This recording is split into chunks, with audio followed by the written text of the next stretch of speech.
Hello students, so welcome to this special one-shot lecture on the most important chapter of your class 10th chemistry, that is chemical reaction and equations.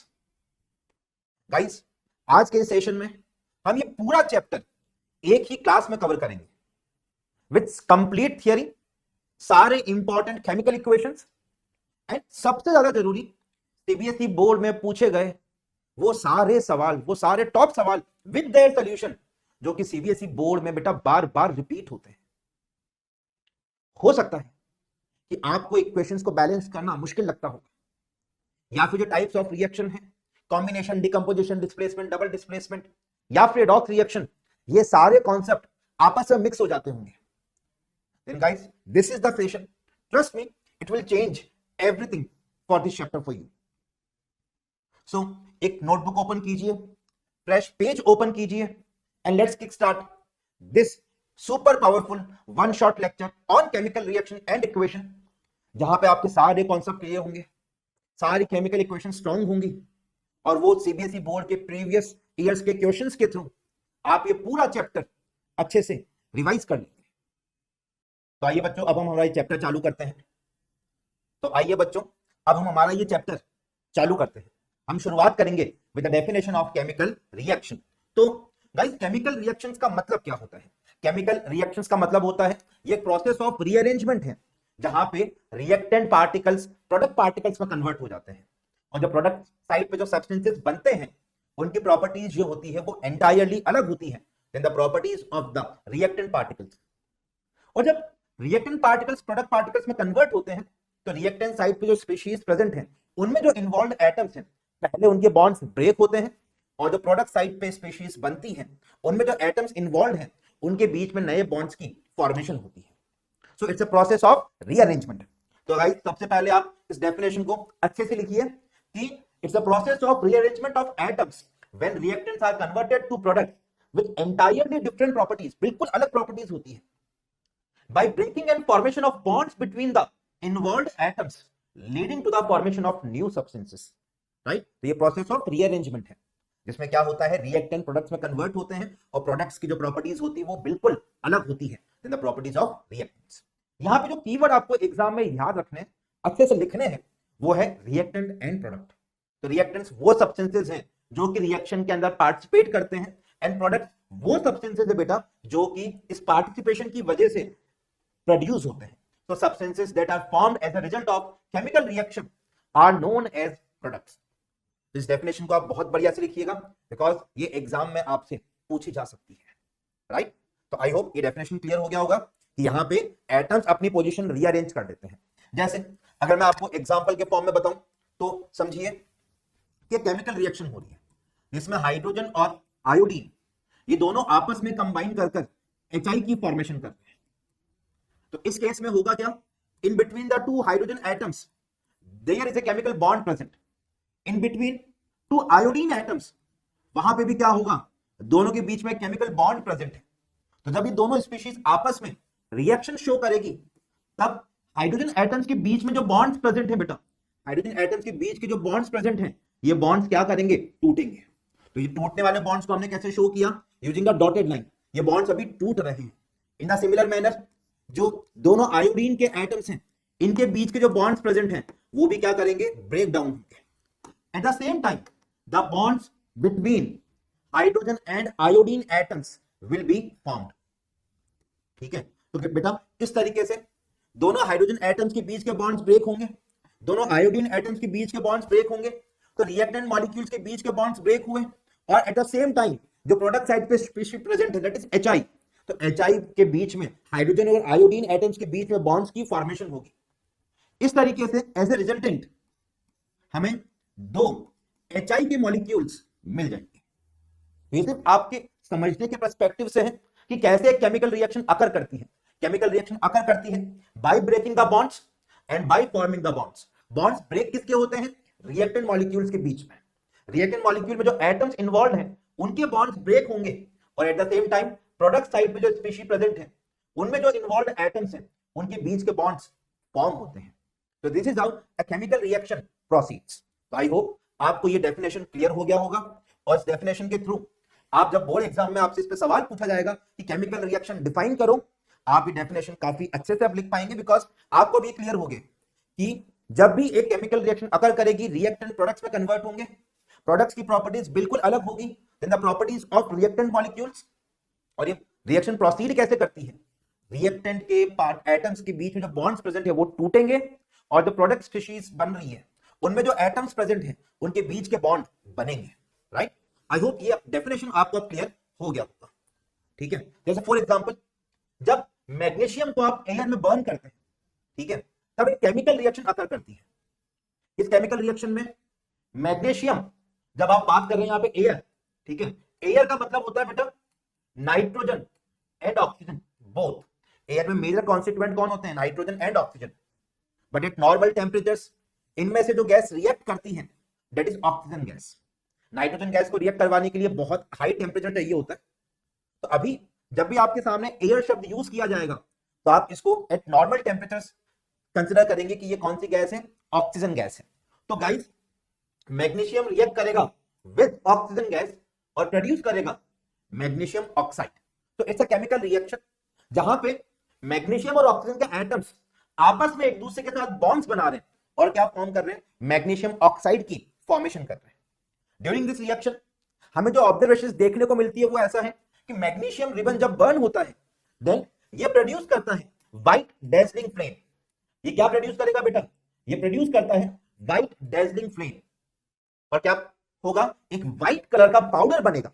White colour का powder क्या होगा, MgO का होगा, magnesium oxide का होगा।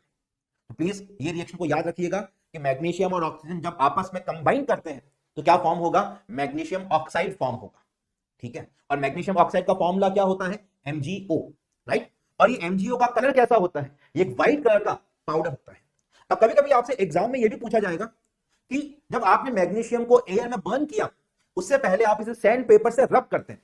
मतलब point is why we use sand paper to rub the surface of magnesium. तो इसमें बहुत सिंपल सा आपको आंसर करना है बेटा कि जब मैग्नीशियम ओपनली एयर में प्रेजेंट होता है देन मैग्नीशियम के ऊपर एक ऑक्साइड लेयर बनती है MgO की। बिकॉज मैग्नीशियम क्या करता है, रिएक्टिव मेटल है, और वो क्या करेगा, जो एटमॉस्फेरिक ऑक्सीजन है ना, मान लो कि मैग्नीशियम का पीस है, अगर ये ओपन एनवायरनमेंट में पड़ा है तभी क्या करेगा बेटा, जो एटमॉस्फेयर की ऑक्सीजन है उसके साथ कंबाइन कर लेगा, और मैग्नीशियम की जो टॉप सरफेस है ना, इस सरफेस में MgO की लेयर बन जाती है। और ये जो मैग्नीशियम ऑक्साइड की लेयर है ये एक प्रोटेक्टिव लेयर है ना। प्रोटेक्टिव लेयर का मतलब क्या है कि MgO because of this layer further reaction show नहीं कर सकता। तो आप क्या करते हैं, सैंड पेपर लेके इस लेयर को रब करते हैं, इस लेयर को हटाते हैं। तो लेयर किसकी है बेटा, ये मैग्नीशियम ऑक्साइड की प्रोटेक्टिव लेयर है, इसलिए आप सैंड पेपर यूज करता है कि आप वो लेयर को हटा सकें। ठीक है, फिर आपसे पूछा जाता है कि जो व्हाइट कलर का पाउडर बना इसका बिहेवियर कैसा है। तो इसके बिहेवियर को जज करने के लिए हम क्या करते हैं, इस व्हाइट कलर के पाउडर को पानी में डिसॉल्व कर देते हैं। पानी में डिसॉल्व करने पे हमें एक सोल्यूशन देता है, और वो सोल्यूशन किसका होता है, मैग्नीशियम हाइड्रोक्साइड का सोल्यूशन होता है। किसका सोल्यूशन है बेटा, वो मैग्नीशियम हाइड्रोक्साइड का सोल्यूशन है।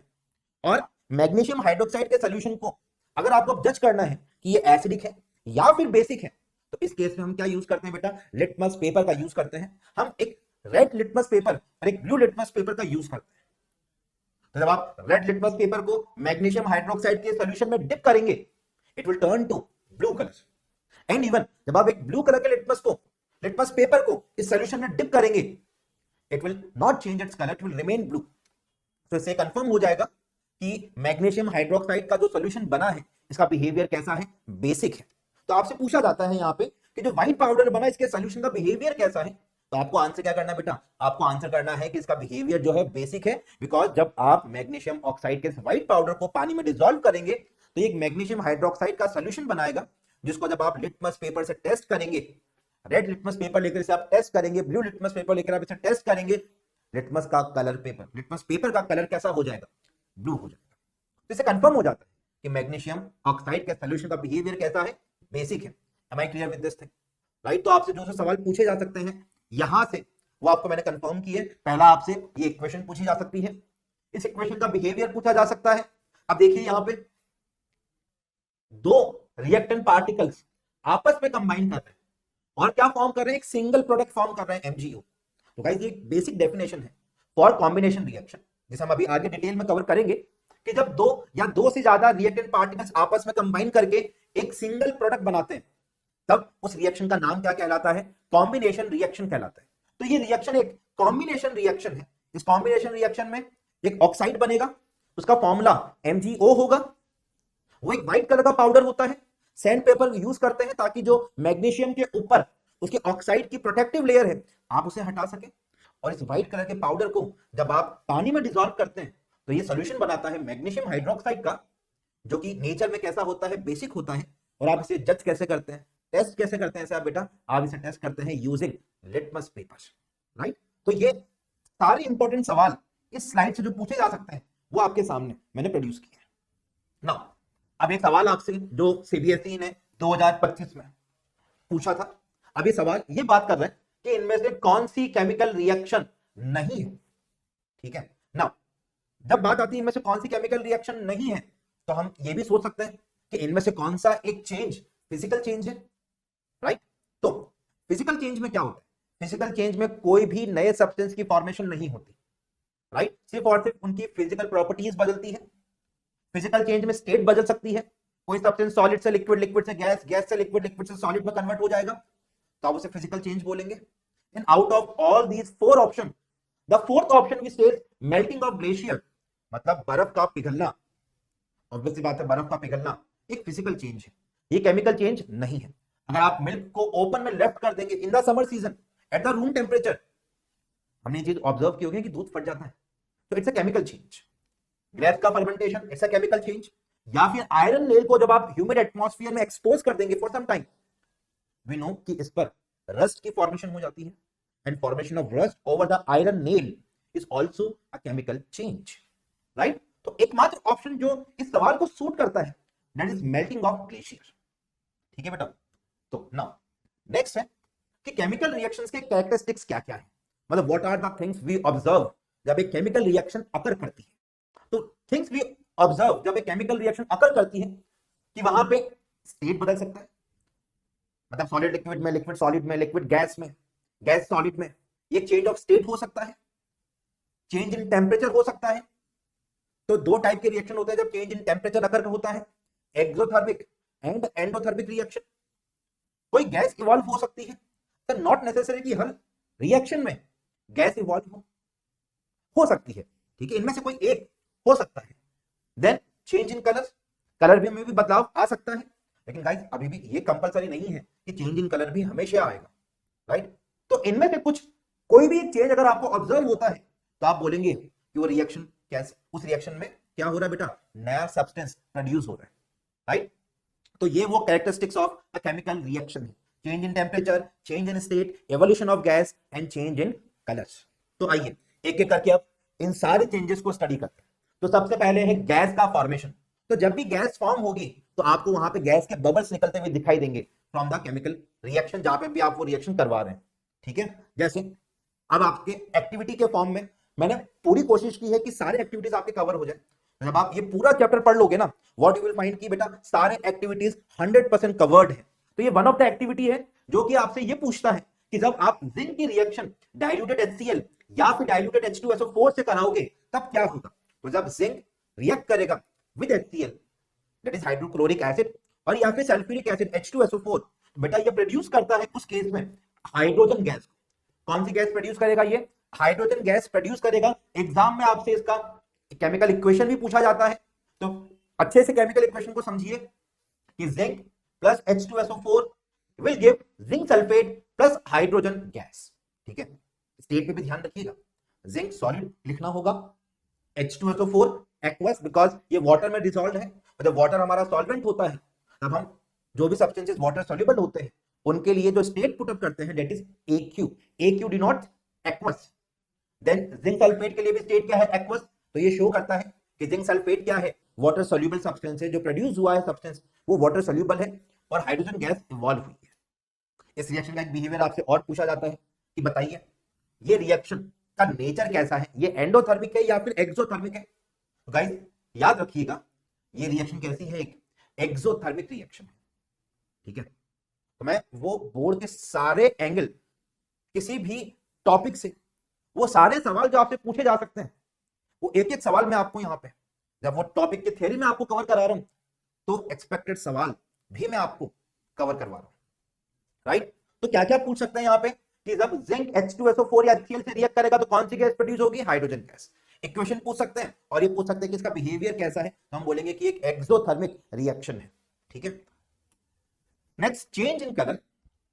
कभी कभी कुछ ऐसी रिएक्शंस अगर करती हैं जहां पे कलर में बदलाव आता है सोल्यूशन के, जैसे रिएक्शन है कॉपर।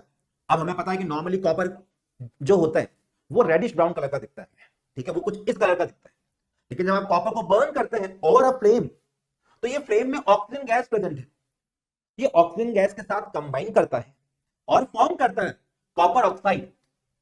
क्या बोलेंगे इसे, कॉपर ऑक्साइड। और कॉपर ऑक्साइड का कलर कैसा होता है बेटा, ब्लैक। याद रखिएगा, कॉपर का colour reddish brown and copper oxide का कलर ब्लैक होता है। तो ये केमिकल रिएक्शन अकर करती है जहां पे we see a colour change, एक रेडिश ब्राउन कलर का substance got converted to a black coloured substance, ठीक है। ऐसे ही कलर चेंज के अंदर आप एक और रिएक्शन को याद कर सकते हैं जो कि बहुत ज्यादा कॉमन है। कलर चेंज के अंदर आप एक और रिएक्शन जो याद कर सकते हैं, डेट इज कि जब आप आयरन की रिएक्शन कॉपर सल्फेट के सॉल्यूशन से कराते हैं, तब इस केस में एक रिएक्शन अकर करेगी और उस रिएक्शन के अंदर FeSO4 का एक्वस सॉल्यूशन बनेगा और कॉपर डिस्प्लेस हो जाएगा। तो गाइस यहां पे इनिशियली जब CuSO4 की रिएक्शन आप आयरन से कराते हैं तो CuSO4 के सॉल्यूशन का कलर कैसा होता है, ब्लू। और जब ये रिएक्शन कंप्लीट हो जाती है तब यहां पे FeSO4 का कलर कैसा बनता है, ग्रीन। और जो कॉपर डिस्प्लेस हुआ उसके लिए we get reddish brown solid settle down at the bottom. और कुछ कॉपर जो होगा वो जो आयरन की नेल होती है ना, उस आयरन की नेल के ऊपर वो कोटिंग बना लेते हैं। मतलब आयरन की नेल नॉर्मली ग्रे कलर की होती है, तो होगा क्या कि आयरन के नेल के ऊपर रेडिश ब्राउन कलर की कोटिंग आ जाती है। तो कलर चेंज में आप ये एक इक्वेशन भी याद कर सकते हैं जो कि बहुत ज्यादा कॉमन है बोर्ड पर्सपेक्टिव से, जो आपसे बार बार पूछी जाएगी, ठीक है। तो दो एग्जांपल बताया मैंने आपको यहाँ पे कलर चेंज के लिए। पहला, कॉपर ऑक्सीजन से रिएक्ट करके एक ब्लैक कलर का सब्सटेंस बनाता है कॉपर ऑक्साइड। और दूसरा मैंने आपको बताया कि जब आयरन कॉपर सल्फेट से रिएक्ट करेगा तब उस समय एक ब्लू कलर का सॉल्यूशन ग्रीन कलर के सॉल्यूशन में कन्वर्ट होगा और रेडिश ब्राउन कलर का कॉपर डिस्प्लेस हो जाएगा, ठीक है। तो ये चेंज इन कलर के दो एग्जांपल्स आप याद रखिएगा, ठीक है। फॉर इवोल्यूशन ऑफ गैस एक एग्जांपल आप याद रख लीजिए, zinc plus H2SO4 gives ZnSO4 plus H2, ठीक है। अब नेक्स्ट है चेंज इन स्टेट। अब चेंज इन स्टेट का मतलब क्या होता है, या तो सॉलिड गैस में कन्वर्ट हो जाए या गैस लिक्विड में कन्वर्ट हो जाए, कुछ इस तरीके से, राइट। तो हम चेंज इन स्टेट में जो नॉर्मली एग्जांपल यहां पे लेते हैं वो लेते हैं for the formation of precipitate. किसके फॉर्मेशन की बात करते हैं यहाँ पे, आप एक प्रेसिपिटेट के फॉर्मेशन की बात करते हैं। तो व्हाट इज प्रेसिपिटेट, सबसे पहला डेफिनेशन आपसे एग्जाम में ये पूछा जा सकता है। तो आप ये बोलेंगे कि जब दो एक्वस सॉल्यूशन, एक्वस सॉल्यूशन मतलब आपने दो सॉल्ट लिए, पानी में डिसॉल्व कर दिया उन्हें और दोनों वाटर सॉल्युबल है। When two aqueous solution react to form an insoluble solid, तो जो सॉलिड बनेगा on the product side definitely उसे आप क्या बोलेंगे, एक प्रेसिपिटेट बोलेंगे, ठीक है। और नॉर्मली प्रेसिपिटेट्स का मतलब क्या होता है, इनसॉल्युबल सॉलिड्स, ठीक है। अभी के लिए ये नाम जानना काफी है कि insoluble solids produce are known as precipitate. एक कॉमन एग्जांपल अगेन जो आपसे पूछा जाता है कि जब लेड नाइट्रेट रिएक्ट करेगा पोटेशियम आयोडाइड से, याद रखिएगा लेड नाइट्रेट। तो जब आप लेड नाइट्रेट की बात करते हो बेटा, फॉर्मूला कैसे लिखेंगे, लेड नाइट्रेट में लेड पे चार्ज 2+ है और नाइट्रेट पे चार्ज -1 है, NO3 minus is called nitrate. तो आपने क्लास 9th में एक क्रिस क्रॉस वैलेंसी तरीका सीखा होगा जिसमें आप बोलते हैं कि Pb2+ की वैलेंसी 2 है, NO3 माइनस की वैलेंसी 1 है। और जब आप यहां पे क्रिस क्रॉस अप्लाई करेंगे देन हम इसका फॉर्मूला डिराइव कर लेंगे और इसका फॉर्मूला बनेगा PbNO3 होल ट्वाइस। तो that's the formula for lead nitrate. ऐसे ही पोटेशियम आयोडाइड में पोटेशियम पे K+ होता है और आयोडाइड का मतलब I- होता है। और जब भी ये दोनों आपस में कंबाइन करेंगे तो जो केमिकल सब्सटेंस बनेगा उसका फॉर्मूला होगा Ki। तो पोटेशियम आयोडाइड का फॉर्मूला क्या होता है, Ki होता है, ठीक है। तो लेड नाइट्रेट पोटेशियम आयोडाइड से कंबाइन करेगा। गाइस यहां पे एक डबल डिस्प्लेसमेंट रिएक्शन अकर करेगी और क्या प्रोड्यूस होगा, PbI2 प्रोड्यूस होगा। और ये PbI2 ध्यान दीजिए यहां पे आप, ये PbI2 जो है ये देखिए वाटर इनसॉल्युबल है। हमने क्या यूज किया इसके लिए, सॉलिड। प्रोडक्ट साइड पे आप क्या लिख रहे हैं, सॉलिड लिख रहे हैं। और प्रोडक्ट साइड पे जब आप किसी सब्सटेंस के लिए सॉलिड लिखेंगे और आपका सॉल्वेंट वाटर है, देखिए एक्वस यूज किया ना हमने, तो एक्वस का मतलब सॉल्वेंट इज वाटर। तो जो वाटर इनसॉल्युबल सॉलिड्स होते हैं उन्हें हम क्या बोलते हैं, प्रेसिपिटेट बोलते हैं। तो यहां पे एक प्रेसिपिटेट फॉर्म हो गया PbI2। और जो PbI2 का प्रेसिपिटेट बना है इसका कलर कैसा होता है, येलो कलर का होता है। ठीक है, तो लेड नाइट्रेट ये कलरलेस सोल्यूशन है, KI ये भी एक कलरलेस सोल्यूशन है। और जब दो कलरलेस सोल्यूशन आपस में कंबाइन कर रहे हैं और कंबाइन करने के बाद एक येलो कलर का PPT दे रहे हैं, प्रेसिपिटेट दे रहे हैं, तो हम बोलेंगे कि यहां पे केमिकल रिएक्शन अकर की है। तो PbI2 का कलर याद रखिएगा। ठीक है, लेड आयोडाइड का फॉर्मूला याद रखिएगा, PbI2 होता है। ठीक है, अब सर ये PbI2 कैसे आया फॉर्मूला, तो गाइस देखो अभी बताया Pb पे चार्ज 2+, आयोडाइड पे चार्ज -1, तो Pb2+ की वैलेंसी 2, I- की वैलेंसी 1। और जब आप यहां पे क्रिस क्रॉस मेथड अप्लाई करेंगे आप पाएंगे कि formula of lead iodide is PbI2। I- के साथ 2 लगाना है और Pb2+ के साथ 1 लगाना है, तो PbI2 आपको फॉर्मूला मिलेगा। तो ये फॉर्मूलाज को याद रखना जरूरी है। अगला है चेंज इन टेम्परेचर। तो जब भी कोई केमिकल रिएक्शन अकर करती है तो वहां पे आपको एक तो कॉमन चीज देखने को मिलेगी मोस्ट ऑफ द टाइम, कि वहां पे टेम्परेचर में बदलाव आ रहा है। या तो टेम्परेचर बढ़ेगा या टेम्परेचर घटेगा। तो इसके बेसिस पे हमने दो टाइप की केमिकल रिएक्शंस डिफाइन की है। पहला एक्सोथर्मिक रिएक्शन और दूसरा एंडोथर्मिक रिएक्शन। वैसे तो इनके नाम से भी है ना, आप इनका मतलब निकाल सकते हैं। Exo, when we are saying exo, exit, therm मतलब हीट। तो जब हीट बाहर निकले किसी भी सिस्टम से, ठीक है, कोई भी केमिकल रिएक्शन अगर कर रही है और वहां से हीट रिलीज हो, उस प्रोसेस को हम क्या बोलते हैं, एनर्जी रिलीज हो, उस प्रोसेस को हम क्या बोलते हैं, एक्सोथर्मिक रिएक्शन बोलते हैं। In the similar manner endo, थोड़ा हिंदी वाला शब्द यूज करते हैं अंदर, है ना। तो जब हीट अंदर एब्जॉर्ब हो, तो किसी भी सिस्टम में जब एनर्जी एब्जॉर्ब होती है, हीट एनर्जी एब्जॉर्ब होती है, तो उस प्रोसेस को अपन क्या बोलते हैं, उस रिएक्शन को हम क्या बोलते हैं, एंडोथर्मिक रिएक्शन। तो एक्सोथर्मिक रिएक्शन में हीट बाहर निकलती है और एंडोथर्मिक रिएक्शन में हीट एब्जॉर्ब होती है। तो जब हीट रिलीज होती है तो सिस्टम का टेम्परेचर क्या होता है, ठीक है, जहां पे रिएक्शन हो रही है उसका टेम्परेचर घट जाता है, और जो सराउंडिंग है, ठीक है, जिसने हीट एब्जॉर्ब कर ली है, जहां पे रिएक्शन हो रही है उसने हीट रिलीज की, और जो सराउंडिंग है उसने हीट एब्जॉर्ब कर ली। तो नॉर्मली इस केस में सराउंडिंग्स थोड़े हॉट हो जाते हैं। और जब एंडोथर्मिक रिएक्शन की आप बात करते हैं तो रिएक्शन जो हो रही है, वो जो रिएक्शन सिस्टम है हीट ले लेता है सराउंडिंग से, तो सराउंडिंग का टेम्परेचर कम हो गया, ठीक है, तो मेकिंग द सराउंडिंग कोल्ड। तो एक्सोथर्मिक रिएक्शन का मतलब ऐसी रिएक्शन जहां पे हीट एनर्जी रिलीज हो, और एंडोथर्मिक रिएक्शन का मतलब जहां पे हीट एनर्जी क्या हो बेटा, जहां पे हीट एनर्जी एब्जॉर्ब हो। When you talk about exothermic reaction, तो एक्सोथर्मिक रिएक्शन में आप बोलेंगे releases heat energy, in the same time when you talk about endothermic reaction that's absorb heat energy. ठीक है, ये दो चीजें आपको याद रखनी है कि जब भी टेम्परेचर चेंज अकर करेगा तो दो टाइप की रिएक्शन पॉसिबल है, पहला एक्सोथर्मिक और दूसरा एंडोथर्मिक। एक्सोथर्मिक में हीट एनर्जी रिलीज होती है, एंडोथर्मिक में हीट एनर्जी एब्जॉर्ब होती है, राइट। तो आइए अब इनके एग्जांपल्स को स्टडी करते हैं। तो पहला हम देखेंगे एग्जांपल्स फॉर एक्सोथर्मिक रिएक्शन। ये वो कॉमन एग्जांपल्स है बच्चों सारे जो कि आपसे एग्जाम में पूछे जाते हैं। तो एक्सोथर्मिक रिएक्शन में क्या होगा, हीट एनर्जी रिलीज होगी, राइट। देखिए सबसे पहली चीज, जब भी हम एक्सोथर्मिक रिएक्शन मेंशन कर रहे हैं तो हमने प्रोडक्ट साइड पे क्या मेंशन किया है, हमने प्रोडक्ट साइड पे हीट मेंशन किया है, मतलब एनर्जी रिलीज हो रही है। तो पहला एग्जांपल जो कॉमन है वो है कि कैल्शियम ऑक्साइड, जिसे आप क्या बोलते हैं, क्विक लाइम। कैल्शियम ऑक्साइड को क्या बोला जाता है, क्विक लाइम बोला जाता है। ये जब वाटर से रिएक्शन शो करेगा तब ये क्या फॉर्म करेगा, कैल्शियम हाइड्रोक्साइड। और कैल्शियम हाइड्रोक्साइड को क्या बोलते हैं बेटा, कैल्शियम हाइड्रोक्साइड को बोला जाता है स्लेक्ड लाइम। ठीक है, तो कैल्शियम ऑक्साइड इसे क्या बोला जाएगा, क्विक लाइम, इसका कॉमन नेम है, ठीक है। And calcium hydroxide slaked lime, ठीक है। तो ये इनके कॉमन नेम है। कॉमन नेम मतलब उसका ऐसा बोल दो ना कि स्कूल का नाम हो घर का नाम, स्कूल का नाम कैल्शियम हाइड्रोक्साइड है, घर का नाम क्विक लाइम है। स्कूल का नाम कैल्शियम हाइड्रोक्साइड है लेकिन घर का नाम क्या है, स्लेक्ड लाइम है। ऐसे ही रेस्पिरेशन जो होता है, ये भी एग्जाम में पूछा जाता है, why respiration is an exothermic process.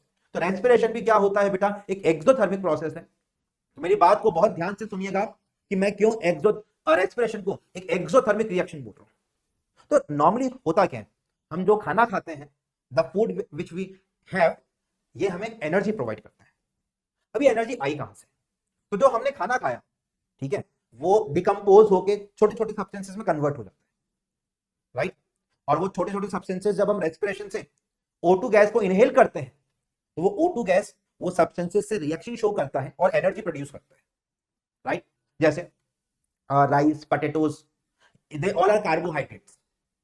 Carbohydrates, they decompose into glucose, and the formula of glucose is C6H12O6.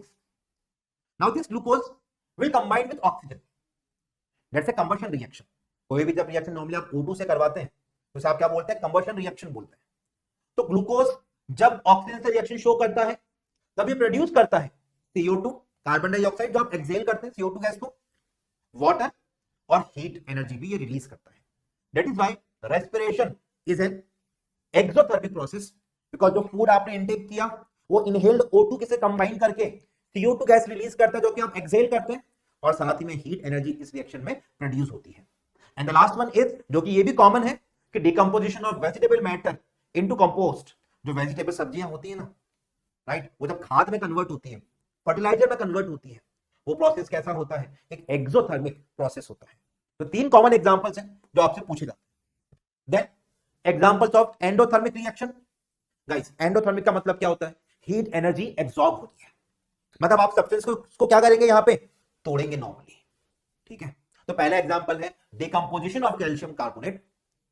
तो कैल्शियम कार्बोनेट, गाइस, इसका एक और नाम होता है, जैसे इसका स्कूल का नाम तो क्या है, कैल्शियम कार्बोनेट, इसका घर का नाम है लाइमस्टोन। क्या नाम है घर का, लाइमस्टोन। लाइमस्टोन को जब आप थर्मली डिकम्पोज करते हैं, या ये क्या फॉर्म करेगा, कैल्शियम ऑक्साइड फॉर्म करेगा और CO2 गैस को प्रोड्यूस करेगा। तो एग्जांपल हो गया एंडोथर्मिक रिएक्शन का। एक एग्जांपल जो और आपसे पूछा जाता है कि जब बेरियम हाइड्रोक्साइड और अमोनियम क्लोराइड आपस में रिएक्शन शो करते हैं, तब ये रिएक्शन का बिहेवियर कैसा होता है। तब बेटा ये याद रखिएगा, ये रिएक्शन जो होती है ये कैसी होती है बेटा, एक एंडोथर्मिक रिएक्शन है। So the reaction between barium hydroxide and ammonium chloride, ये कैसा रिएक्शन है, एक एंडोथर्मिक रिएक्शन है। तो नॉर्मली जब अमोनियम सॉल्ट्स इन्वॉल्व होंगे, नॉर्मली ऐसा हमें देखने को मिलता है कि जब अमोनियम सॉल्ट इन्वॉल्व हैं, तो उस समय जो रिएक्शन होती है वो कैसी हो जाती है, एंडोथर्मिक रिएक्शन होती है, राइट। तो barium hydroxide combines with ammonium chloride to give barium chloride plus ammonium hydroxide, ठीक है। तो गाइस इसे क्या बोलते हैं, अगर बाय चांस आपको इसकी वर्ड इक्वेशन लिखने को बोल दें, तो आप बोलेंगे कि ये क्या है, अमोनियम हाइड्रोक्साइड है, इसे बोला जाता है barium chloride, that's ammonium chloride, और ये होता है बेरियम हाइड्रोक्साइड, ठीक है। तो इस तरीके से आपसे इस रिएक्शन का बिहेवियर पूछ सकते हैं और इसकी वर्ड इक्वेशन आपको देखने को बोल सकते हैं। तो उसमें आपको वर्ड इक्वेशन के लिए इन सारे कंपाउंड्स के नाम पता होने चाहिए, तो ये नाम आपके मैंने सामने लिखे हैं, ठीक है। तो ये एंडोथर्मिक रिएक्शन के एग्जांपल्स हो गए। अब कुछ सवाल जो आपसे एग्जाम में कैरेक्टरिस्टिक ऑफ केमिकल रिएक्शन पे पूछे जाते हैं, जो कि अभी आपने क्या क्या पढ़ा कैरेक्टरिस्टिक्स के अंदर, बताइए। चेंज इन कलर पढ़ा, चेंज इन स्टेट पढ़ा, राइट, और क्या क्या पढ़ा, जल्दी बताइए। चेंज इन टेम्परेचर पढ़ा, राइट। ये सारी चीजें हमने केमिकल रिएक्शन के कैरेक्टरिस्टिक में पढ़ी, ठीक है। और एक था, और एक और बचा ना अभी, तो एवोल्यूशन ऑफ गैस। तो अभी पूछ रहे हैं कि आप वो सारी रिएक्शन के एग्जांपल्स बताइए जहां पे या तो कलर चेंज हो रहा हो, या टेम्परेचर में बदलाव आ रहा हो, या प्रेसिपिटेट फॉर्म हो रहा हो। तो जहां पे कलर चेंज हो रहा है वहां पे आप कलर चेंज को मेंशन करिए। जहां टेम्परेचर चेंज हो रहा है, तो जो भी आप एग्जांपल देंगे उसमें आपसे पूछ रहे हैं कि बताइए टेम्परेचर राइज होगा या फॉल होगा, ठीक है। एक्सोथर्मिक रिएक्शन में टेम्परेचर राइज होता है और एंडोथर्मिक रिएक्शन में टेम्परेचर फॉल होता है, और ऐसे ही प्रेसिपिटेट जहां बन रहे हैं आपको वो भी बताना है। तो एक एक करके हम तीनों के एग्जांपल्स डिस्कस करते हैं। तो सबसे पहला एग्जांपल जो हमने लिया, ठीक है, ज्यादा एग्जांपल्स, ठीक है, हम वो मोस्ट कॉमन एग्जांपल्स डिस्कस करेंगे जो एग्जाम में बहुत प्रोबेबल है, जिन पे सवाल डेफिनेटली बनेगा ही बनेगा, राइट। तो चेंज इन कलर में जो हमने सबसे पहला एग्जांपल देखा था वो था कॉपर जब एयर में O2 से कंबाइन करेगा तब क्या फॉर्म करेगा, कॉपर ऑक्साइड। कॉपर का कलर कैसा था बच्चों, कॉपर का कलर रेडिश ब्राउन। CuO का कलर कैसा था, ब्लैक, तो हमने कलर चेंज मेंशन कर दिया। ये बात क्लियर है। और इक्वेशन को ध्यान से देखिए कि जो जो चीजें मैंने मेंशन की है यहाँ पे कि ये सॉलिड है, ये गैस है, ये सॉलिड है, इनके नीचे मैंने इनका कलर मेंशन किया है, मैंने इस इक्वेशन को बैलेंस भी किया है। अभी हम सीखेंगे कि बैलेंसिंग कैसे की जाती है, ठीक है। तो ये सारी चीजें हमने यहाँ पे मेंशन की है। देन सेकंड एग्जांपल ये पूछे, एक ऐसा एग्जांपल दो जहां पे टेम्परेचर में बदलाव आ रहा हो, टेम्परेचर चेंज हो रहा हो। तो मैंने बोला कि देखो कैल्शियम कार्बोनेट ले लो। कैल्शियम कार्बोनेट को जब आप थर्मली डिकम्पोज करते हो, हीट दे रहे हो आप, तब यहाँ पे क्या होगा, कैल्शियम ऑक्साइड बनेगा और CO2 बनेगा, क्योंकि आपने यहाँ पे हीट दी है बच्चों। तो यहाँ पे क्या हो जाएगा, टेम्परेचर राइज हो जाएगा। इस केस में क्या होगा, टेम्परेचर राइज हो जाएगा। ये क्या, ये बात क्लियर है। और एक कॉमन एग्जांपल जो हमने प्रेसिपिटेशन के फॉर्मेशन के लिए पढ़ा, चेंज इन स्टेट में देखा, दैट इज लेड नाइट्रेट जब पोटेशियम आयोडाइड से कंबाइन करेगा तो ये PbI2 की फॉर्मेशन करेगा जो कि वाटर इनसॉल्युबल है। कलर कैसा है, कलर कैसा है, येलो कलर। और क्या फॉर्म करेगा साथ में, पोटेशियम नाइट्रेट। तो ये प्रेसिपिटेशन की फॉर्मेशन रिएक्शन है, राइट। अब देखिए ये सवाल आपसे CBSE ने 2024 में पूछा था, ठीक है। तो यहां तक की बात हो गई। अब बात की जाती है कि केमिकल इक्वेशन क्या होता है। तो केमिकल रिएक्शन और केमिकल इक्वेशन में डिफरेंस क्या है, सबसे पहले तो अपन इस पर चर्चा करते हैं और इसी से आपको मैं केमिकल इक्वेशन के बारे में इंफॉर्मेशन दूंगा। गाइस, केमिकल रिएक्शन एक प्रोसेस है, एक ऐसा प्रोसेस जिसमें रिएक्टेंट्स प्रोडक्ट्स में कन्वर्ट हो रहे हैं, राइट। ये बात क्लियर है ना आप लोग। अब जब बात आती है केमिकल इक्वेशन क्या है, तो उस केमिकल रिएक्शन को जब आप सिंबॉलिकली रिप्रेजेंट करते हैं, जैसे ऐसा बोल दिया कि hydrochloric acid combines with sodium hydroxide तो give sodium chloride and water, ये केमिकल रिएक्शन हो गई है। लेकिन इसको सिंबॉलिकली रिप्रेजेंट करने का तरीका क्या है, हम बोले हाइड्रोजन क्लोराइड HCl होता है, सोडियम हाइड्रोक्साइड NaOH होता है, तो give NaCl sodium chloride and water. तो जब आप एक केमिकल रिएक्शन को इस तरीके से सिंबल्स में मेंशन करते हैं, सिंबल्स किसके, वो एलिमेंट्स के सिंबल जो उस रिएक्शन में इन्वॉल्व है, उनके हम सिंबल्स यूज करते हैं। जैसे हाइड्रोक्लोरिक एसिड में हाइड्रोजन और क्लोरीन प्रेजेंट है, HCl का फॉर्मूला होता है। सोडियम हाइड्रोक्साइड में Na ऑक्सीजन एंड हाइड्रोजन के एटम्स प्रेजेंट है, तो NaOH लिख दिया।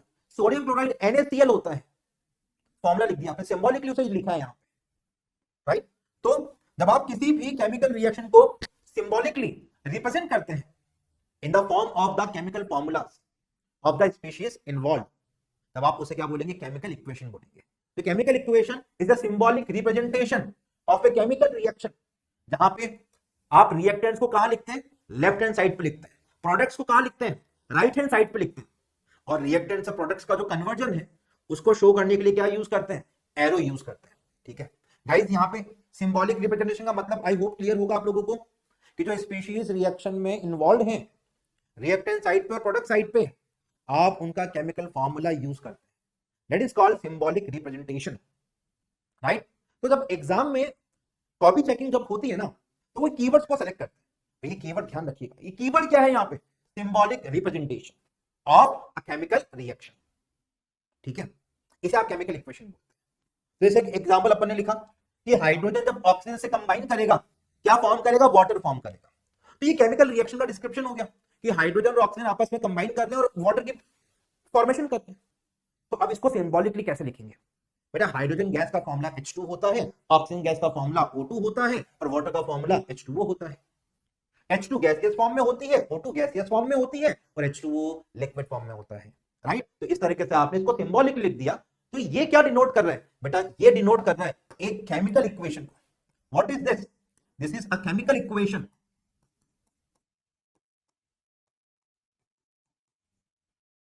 आई होप क्लियर होगा।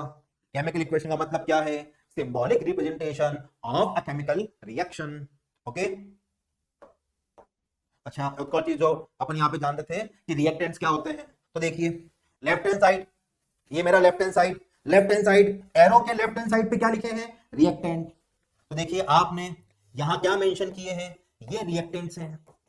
लेफ्ट हैंड साइड पे हमेशा रिएक्टेंट आते हैं और राइट हैंड साइड पे हमेशा प्रोडक्ट आते हैं। तो एरो का right hand side product, arrow का लेफ्ट हैंड साइड रिएक्टेंट। तो रिएक्टेंट प्रोडक्ट में कन्वर्ट हो रहे हैं। तो ये केमिकल इक्वेशन होती है, ठीक है। आइए अब हम बात करते हैं कि केमिकल इक्वेशन को बैलेंस कैसे किया जाता है। तो गाइस, एक होती है अनबैलेंस केमिकल इक्वेशन, एक होती है बैलेंस केमिकल इक्वेशन, ठीक है। अब अनबैलेंस केमिकल इक्वेशन में क्या होता है, अनबैलेंस केमिकल इक्वेशन में जब आप इक्वेशन को लिखेंगे तो रिएक्टेंट साइड पे किसी भी एलिमेंट के जो नंबर ऑफ एटम्स हैं, सेम नंबर ऑफ एटम्स आपको प्रोडक्ट साइड पे देखने को नहीं मिलते। मतलब किसी एक एलिमेंट के जो number of atoms reactant side पे है और उसी एलिमेंट के नंबर ऑफ एटम्स जो प्रोडक्ट साइड पे है, दोनों का नंबर सेम नहीं होता। लेकिन जब आप बात करते हैं बैलेंस केमिकल इक्वेशन की, तब वहां पे बेटा जो किसी भी एलिमेंट के नंबर ऑफ एटम्स जितने रिएक्टेंट साइड पे है ना, उतने ही प्रोडक्ट साइड पे भी प्रेजेंट होते हैं। That is called a balance chemical equation. तो बैलेंस केमिकल इक्वेशन का डेफिनेशन एग्जाम में आता है, again a balance chemical equation has same number of atoms of each element on the both the sides of arrow, that is on the reactant side and the product side. तो reactant side और product side पे किसी भी element के जो number of atoms हैं, दोनों तरफ वो क्या होंगे, बराबर होंगे। और ये बात हमने किस तरीके से पता की, using laws of chemical combination. उनमें जो सबसे पहला लॉ था, जिनको एंटोइन लवोइजियर नाम के एक साइंटिस्ट ने हमें बताया, that is law of conservation of mass. अब नाम में लिखा है ना कंजर्वेशन ऑफ मास, का मतलब मास can neither be created nor be destroyed in a chemical reaction. Chemical reaction में ना मास क्रिएट होता है ना ही डिस्ट्रॉय होता है, मतलब टोटल मास रिमेन्स कंजर्व्ड। अब इसका एक डेफिनेशन जो केमिकल इक्वेशन की बैलेंसिंग के लिए यूज होता है, इसके बहुत सारे ऑल्टरनेटिव स्टेटमेंट्स हैं। एक स्टेटमेंट जो बैलेंसिंग ऑफ केमिकल इक्वेशन के लिए यूज होता है वो कौन सा है, कि ड्यूरिंग ए केमिकल रिएक्शन किसी भी एटम्स के जो एलिमेंट का नंबर होता है वो सेम रहता है। मतलब atoms of an element they can not be created nor be destroyed. तो जब आपसे एग्जाम में ये पूछ लें कि बच्चों बताओ law of conservation of mass का स्टेटमेंट क्या है, तो आप इन दोनों में से कोई भी स्टेटमेंट यूज कर सकते हैं। लेकिन अगर आपसे बैलेंसिंग स्पेसिफिक स्टेटमेंट पूछा जाए तो आप ये भी लिख सकते हैं वहां पे कि during a chemical reaction atoms of an element can not be created not be destroyed, right. आप ये आराम से मेंशन वहां पे कर सकते हैं। तो ये बैलेंस केमिकल इक्वेशन जिस लॉ पे बेस्ड है वो कौन सा है, बताइए, law of conservation of mass. Done. चलिए एग्जांपल देखते हैं इसमें। अगर आप देखेंगे कंबशन ऑफ मीथेन, CH4 का नाम क्या होता है, मीथेन। ये रिएक्शन किसके लिए दिया आपको, कंबशन ऑफ मीथेन के लिए। अब आप देखिए बेटा, ये रिएक्टेंट साइड है, ये प्रोडक्ट साइड है। एलिमेंट्स कौन कौन से इन्वॉल्व है यहाँ पे, यहाँ जो एलिमेंट्स इन्वॉल्व है वो है कार्बन, हाइड्रोजन, ऑक्सीजन, ये तीनों एलिमेंट्स इन्वॉल्व है। अब इनका नंबर अगर दोनों तरफ सेम हुआ, रिएक्टेंट साइड पे जितने कार्बन के एटम है उतने ही प्रोडक्ट साइड पे, हाइड्रोजन के जितने एटम रिएक्टेंट साइड पे है उतने ही प्रोडक्ट साइड पे, ऑक्सीजन के जितने एटम्स रिएक्टेंट साइड पे उतने ही प्रोडक्ट साइड पे, तीनों बराबर होने चाहिए। तीनों के नंबर देखना आपको, किसी एक एलिमेंट का नंबर देख के आप ये नहीं बोलोगे कि वो बैलेंस्ड है, तीनों का चेक करना होगा। अगर तीनों के नंबर ऑफ एटम्स दोनों साइड पे बराबर हो गए तो आप बोल देंगे कि ये इक्वेशन कैसी है, बैलेंस्ड है। अब देखिए कार्बन का एटम एक, CH4 में एक ही एटम है ना, CH4 का फॉर्मूला देखोगे तो कार्बन का नंबर एक ही यूज हो रहा है, O2 में तो कार्बन होता ही नहीं है। तो रिएक्टेंट साइड पे कार्बन के एटम कितने हैं, एक। प्रोडक्ट साइड पे कार्बन के एटम CO2 में आ रहा है सिर्फ, वो भी एक है। कार्बन बैलेंस है दोनों तरफ। लेकिन जब तक हाइड्रोजन ऑक्सीजन चेक नहीं करोगे कैसे आप बोलोगे कि ओवरऑल इक्वेशन बैलेंस्ड है। उनको भी चेक कर लेते हैं। तो देखो हाइड्रोजन के number of atom reactant side पे कितने हैं, 4। लेकिन प्रोडक्ट साइड पे वो एटम का नंबर कितना हो गया, 2। तो हाइड्रोजन बैलेंस नहीं है, ठीक है। इस केस में बेटा हाइड्रोजन बैलेंस नहीं है, दिख रहा है क्या, देखो बेटा यहां 4 यहां 2, ये बैलेंस नहीं है। ऑक्सीजन को भी चेक कर लो, ऑक्सीजन रिएक्टेंट साइड पे 2 ही एटम है, सिर्फ 2। लेकिन अगर आप प्रोडक्ट साइड पे चेक करोगे, 2 एटम ऑक्सीजन के CO2 में है और H2O में 1 एटम आ रहा है, टोटल 3 एटम्स है। मतलब यहां पे कार्बन तो बैलेंस है लेकिन हाइड्रोजन ऑक्सीजन बैलेंस नहीं है। तो क्या करना पड़ेगा, तो क्या बोलोगे आप इसे आप बोलोगे कि एक अनबैलेंस केमिकल इक्वेशन है। What is this, this is unbalance chemical equation, now we have to balance it. अब पहले एक बार देख लेते हैं कि ये वाली जो इक्वेशन लिखी क्या ये बैलेंस है क्या। तो देखो बेटा कार्बन का एक एटम, हाँ साहब बैलेंस्ड है। हाइड्रोजन 4 एटम, एक H2O में 2 एटम है। लेकिन ऐसे कितने H2O लिया आपने, देखो यहाँ पे H2O के फॉर्मूले के आगे 2 लिखा है, मतलब 2 H2O के मॉलिक्यूल्स हैं। एक H2O के मॉलिक्यूल में 2 एटम होते हैं हाइड्रोजन के, 2। ऐसे कितना हाइड्रोजन H2O के मॉलिक्यूल है, 2। तो टोटल हाइड्रोजन के एटम कितने हो गए, 4। तो हाइड्रोजन के एटम बैलेंस है। ऑक्सीजन की बात करो, 2 × 2 4। इधर भी देखो 2 एटम यहां पे हैं ऑक्सीजन के और 2 एटम यहां पे भी है। H2O के एक मॉलिक्यूल में एक ऑक्सीजन होता है, ऐसे दो H2O के मॉलिक्यूल लिए हैं तो दो ऑक्सीजन, तो दो ऑक्सीजन यहां से और दो ऑक्सीजन यहां से, चार, इधर भी चार, ये बैलेंस्ड है। तो इस टाइप की इक्वेशन जहां पे हर एलिमेंट के नंबर ऑफ एटम्स एरो के दोनों तरफ reactant side and product side बराबर हो, तब उसे अपन क्या बोलते हैं बेटा, एक बैलेंस्ड केमिकल इक्वेशन बोलते हैं। आई होप ये डेफिनेशन क्लियर होगा आपको, एक बैलेंस केमिकल इक्वेशन क्या होता है। आइए अब इस इक्वेशन को बैलेंस कैसे किया गया इसकी चर्चा करते हैं, ठीक है। तो बात कर लेते हैं बेटा अपन अब कार्बन की। देखो यहां पे कार्बन का अनबैलेंस इक्वेशन है, एक एटम, हाइड्रोजन के 4 और ऑक्सीजन के 2 रिएक्टेंट साइड पे। मैंने पहले क्या किया, टेबल जनरेट किया। अच्छा, जब एग्जाम में आप ये सवाल करते हैं ना, तो आप डायरेक्टली बैलेंस केमिकल इक्वेशन लिख सकते हैं, ठीक है। एक तो हिट एंड ट्रायल मेथड होता है, और दूसरा अगर हिट एंड ट्रायल मेथड से ना हो पा रहा हो, देन आप इस तरह से टेबल बना सकते हैं और टेबल बनाकर एटम्स को बैलेंसिंग कर सकते हैं। तो रिएक्टेंट साइड पे कार्बन का एटम एक है, हाइड्रोजन के 4, ऑक्सीजन के 2, लेकिन प्रोडक्ट साइड पे देखो कार्बन का एक, हाइड्रोजन के 2 और ऑक्सीजन के 3 थे। लेकिन देखो जो मैंने कहा ना कि बैलेंसिंग को अपन आसान बनाएंगे, अब मैं आसान बनाना सिखा रहा हूं आपको कि जब कैसे आप बैलेंसिंग को देखेंगे। तो आप देखो, ऑब्जर्व करो कि जब आप ऑक्सीजन को देखते हो तो रिएक्टेंट साइड पे ऑक्सीजन सिर्फ O2 में है। कितने आइटम है ऑक्सीजन के, यहाँ पे 2, इसलिए देखो मैंने यहाँ पे ऑक्सीजन के साथ रिएक्टेंट साइड पे एक ही बार लिख दिया 2। लेकिन जब आप प्रोडक्ट साइड को देखोगे तो प्रोडक्ट साइड पे ऑक्सीजन 2 जगह है, CO2 में भी है, H2O में भी है। और लेकिन तो फिर हम क्या करेंगे, टोटल 3 नहीं लिखेंगे, 2 अलग से लिखेंगे और 1 अलग से लिखेंगे। तो आप इसे लिख देंगे 2 + 1, तो आपने इसे 2 + 1 लिख दिया। ये बात क्लियर है। अब दोनों तरफ आपको क्या करना है, बैलेंसिंग करनी है। तो अब आप देखो यहाँ पे कार्बन के एटम तो दोनों तरफ बैलेंस है, तो कार्बन के एटम्स का नंबर को हमें चेंज नहीं करना है। बात आती है हाइड्रोजन पे, हाइड्रोजन के रिएक्टेंट साइड पे 4 एटम है, प्रोडक्ट साइड पे 2 एटम है। इसका मतलब क्या, अगर मैं प्रोडक्ट साइड पे जो हाइड्रोजन आ रहा है इसे 2 से मल्टीप्लाई कर दूं तो क्या हाइड्रोजन के एटम बैलेंस हो जाएंगे क्या? बेटा 2 से मल्टीप्लाई करने का मतलब क्या हो गया, जब मैं 2 से मल्टीप्लाई कर रहा हूं इस रिएक्शन में, 2 का मतलब हो गया कि मैं H2O का कोफिशिएंट 2 बना रहा हूं। तो इस H2O का कोफिशिएंट कितना लगा दिया आपने, 2 लगा दिया। लेकिन आप इस प्रोसेस में चेक करो कि जैसे ही आपने H2O को 2 से मल्टीप्लाई किया, यहां पे जो ऑक्सीजन एटम प्रेजेंट है इसका नंबर तो डबल हो गया। क्या ये ऑक्सीजन का नंबर डबल हुआ क्या, जो 2 ऑक्सीजन है? नहीं, इनका नहीं हुआ, बिकॉज आपने हाइड्रोजन के एटम को डबल किया प्रोडक्ट साइड पे, और हाइड्रोजन कहां प्रेजेंट है, H2O में प्रेजेंट है। इसका मतलब H2O के जो नंबर ऑफ मॉलिक्यूल्स हैं आपने क्या कर दिया बेटा, उन्हें डबल कर दिया। तो ये जो H2O में ऑक्सीजन प्रेजेंट है ना, वो डबल हो गया। तो गाइस इस केस में क्या करना पड़ेगा आपको, इस केस में जो मैंने 1 लिखा है ना, ये 1 कहां से आ रहा है, H2O से आ रहा है। तो यहां पे आप क्या करेंगे बेटा, यहां पे भी आप 2 से मल्टीप्लाई कर देंगे, ठीक है।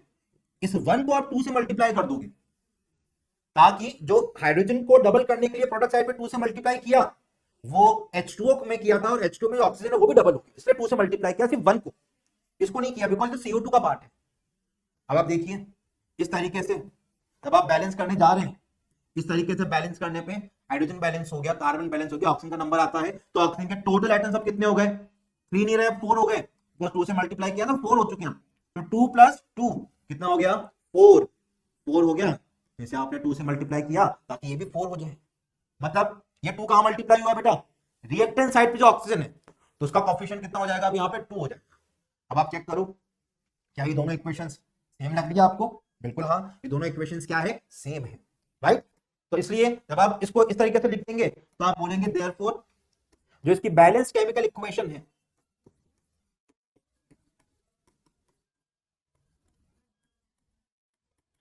इसकी जो बैलेंस केमिकल इक्वेशन है, it will become CH4 + 2O2 is giving CO2 + 2H2। तो आप डायरेक्टली एग्जामिनेशन में ये बैलेंस इक्वेशन लिख सकते हैं, ठीक है। चाहे तो आप पूरा सॉल्व करके दिखा दें या सीधा आप आंसर लिख दें, दोनों ही फिजिबल है। चलिए, आई होप क्लियर हो गया होगा आपको सब लोगों को। चलिए अब एक एग्जांपल लेते हैं जिसमें आप क्या कर रहे हैं, आयरन की रिएक्शन वाटर से करा रहे हैं, ताकि ये क्या बना रहा है, Fe3O4 + H2 बना रहा है, ठीक है। अब ये रिएक्शन है, इसे आपको बैलेंस करना है। अब आप देखिए बेटा, इस केस में टोटल एलिमेंट्स कितने इन्वॉल्व हैं, Fe हाइड्रोजन ऑक्सीजन, तो एलिमेंट इन्वॉल्व बना दिया आपने, Fe हाइड्रोजन ऑक्सीजन लिख दिया। रिएक्टेंट साइड पे Fe का एक ही एटम था तो एक लिख दिया। रिएक्टेंट साइड पे हाइड्रोजन के 2 एटम्स हैं, 2 लिख दिया। रिएक्टेंट साइड पे ऑक्सीजन का एक ही एटम है तो 1 लिख दिया। प्रोडक्ट साइड पे आयरन के 3 एटम से 3 लिख दिया। प्रोडक्ट साइड पे हाइड्रोजन के 2 एटम है तो 2 लिख दिया, और प्रोडक्ट साइड पे ऑक्सीजन के 4 एटम है तो 4 लिख दिया, राइट। तो इस तरीके से पहले आपने टेबल ड्रॉ किया जहां पे आपने क्या मेंशन कर दिया, इनके नंबर ऑफ एटम्स मेंशन कर दिया। अब पिछले वाले सवाल में तो जो प्रोडक्ट साइड पे ऑक्सीजन था वो 2 अलग अलग प्रोडक्ट्स में था, इसलिए वहां पे 2+1 लिखा, लेकिन यहाँ पे ऑक्सीजन एक ही जगह है ना, सीधा 4 लिख देंगे। आइए इसे बैलेंस करते हैं। तो आयरन को बैलेंस करेंगे सबसे पहले, हाइड्रोजन ऑक्सीजन को लास्ट में बैलेंस किया जाता है। तो प्रोडक्ट साइड पे आयरन कितने हैं, 3, रिएक्टेंट साइड पे तो एक ही है, इसलिए रिएक्टेंट साइड वाले आयरन को 3 से मल्टीप्लाई करते हैं। इसका मतलब यहां पे व्हाट यू गॉट 3, राइट। चलिए इस इक्वेशन को अपन एक बार, बिकॉज वो तो सवाल से इंस्पायर्ड है ना, सवाल है वो तो नीचे लिख लेते हैं। तो आपने 3 से मल्टीप्लाई किया तो देखो आयरन के नंबर ऑफ एटम बैलेंस हो गए। हाइड्रोजन ऑलरेडी बैलेंस्ड है, लेकिन आपको क्या बैलेंस करना है यहाँ पे, ऑक्सीजन। ऑक्सीजन के प्रोडक्ट साइड पे 4 एटम है लेकिन रिएक्टेंट साइड पे एक ही है, तो रिएक्टेंट साइड वाले को यू विल मल्टीप्लाई बाय 4 ताकि वो हाइड्रोजन के एटम बैलेंस, ऑक्सीजन के एटम बैलेंस हो जाए। लेकिन जैसे ही आपने रिएक्टेंट साइड वाले ऑक्सीजन को 4 से मल्टीप्लाई किया, प्रोडक्ट रिएक्टेंट साइड पे जो हाइड्रोजन है वो भी डबल हो गया, 4 × 2, इसलिए आपको यहां पे भी क्या करना पड़ेगा, × 4 करना पड़ेगा। अब ऑक्सीजन बैलेंस हुआ लेकिन हाइड्रोजन की बैलेंसिंग खराब भी कर गई, लेकिन यहाँ हाइड्रोजन कितने हो गए, 8। अगर मैं प्रोडक्ट साइड पे जो हाइड्रोजन उसे 4 से मल्टीप्लाई कर दूं तभी बैलेंसिंग हो जाएगी क्या, बिल्कुल हो जाएगी। तो ये रिएक्शन जो है ये बैलेंस केमिकल इक्वेशन है, जब आयरन H2O से रिएक्ट करके क्या बनाता है, Fe3O4 और H2 बनाता है। तो गाइस एट द एंड आपको चेक भी करना पड़ेगा क्या सारे नंबर ऑफ एटम बराबर हैं, 3 आयरन के बराबर है। हाइड्रोजन 4 × 2 8, 4 × 2 8 बराबर है। ऑक्सीजन 4 × 1 4, यहां ऑक्सीजन 1 × 4 4 बराबर है, राइट। तो इस तरीके से क्या हो गया बेटा, आपने बैलेंसिंग को सीखा। तो जो एक इंपॉर्टेंट ट्रिक थी आप लोगों के लिए वो ये थी जो हमने प्रीवियस सवाल में सीखी कि जब एक एलिमेंट मल्टीपल सब्सटेंसेस में प्रेजेंट है तो उसको आप अलग अलग लिखा। जैसे CO2 में 2 ऑक्सीजन थे, H2O में था, तो मैंने उसे 2+1 लिखा, 3 नहीं लिखा। 3 लिखते हैं तो फिर बैलेंसिंग नहीं कर पाते, ठीक है। तो क्या लिखना है आपको, इसे 2+1 लिखना है, उसके बाद प्रोसीड करना है। तो इस तरीके से आपने बैलेंसिंग सीखी। आइए अब देखते हैं कि केमिकल इक्वेशन को और ज्यादा इंफॉर्मेटिव बनाने के लिए क्या क्या करते हैं। बिकॉज देखिए बेटा, जब आप एक केमिकल रिएक्शन को उसके केमिकल इक्वेशन में लिखते हैं, हम वहां पे उनकी स्टेट्स मेंशन नहीं करते, बाय डिफॉल्ट मेंशन नहीं होती है। हम उसके रिएक्शन कंडीशन को भी मेंशन नहीं करते, बाय डिफॉल्ट मेंशन नहीं होती है। बट एक्सटर्नली हम वो इंफॉर्मेशन को ऐड कर सकते हैं। तो जैसे फिजिकल स्टेट्स को आप मेंशन कर सकते हैं, ठीक है, उनकी रिएक्शन कंडीशन को मेंशन कर सकते हैं। तो अगर कोई सब्सटेंस सॉलिड फॉर्म में यूज हुआ है तो उसके लिए स्टेट क्या यूज होगी, S। लिक्विड के लिए L। नॉर्मली सॉल्वेंट्स के लिए हम लिक्विड यूज करते हैं। गैस अगर है रिएक्टेंट या प्रोडक्ट साइड पे तो उसे G के सिंबल से यूज किया जाता है। और अगर कोई ऐसा सब्सटेंस प्रेजेंट है जब आप उसकी रिएक्शन करा रहे हैं वो वाटर में डिसॉल्व है, वो वाटर सोल्यूबल है, अगर रिएक्टेंट साइड पे वो वाटर सोल्यूबल सब्सटेंस है और प्रोडक्ट साइड पे भी अगर वो वाटर सोल्यूबल सब्सटेंस फॉर्म हो रहे हैं तो दोनों की स्टेट कैसे लिखी जाती है, एक्वस लिखी जाती है।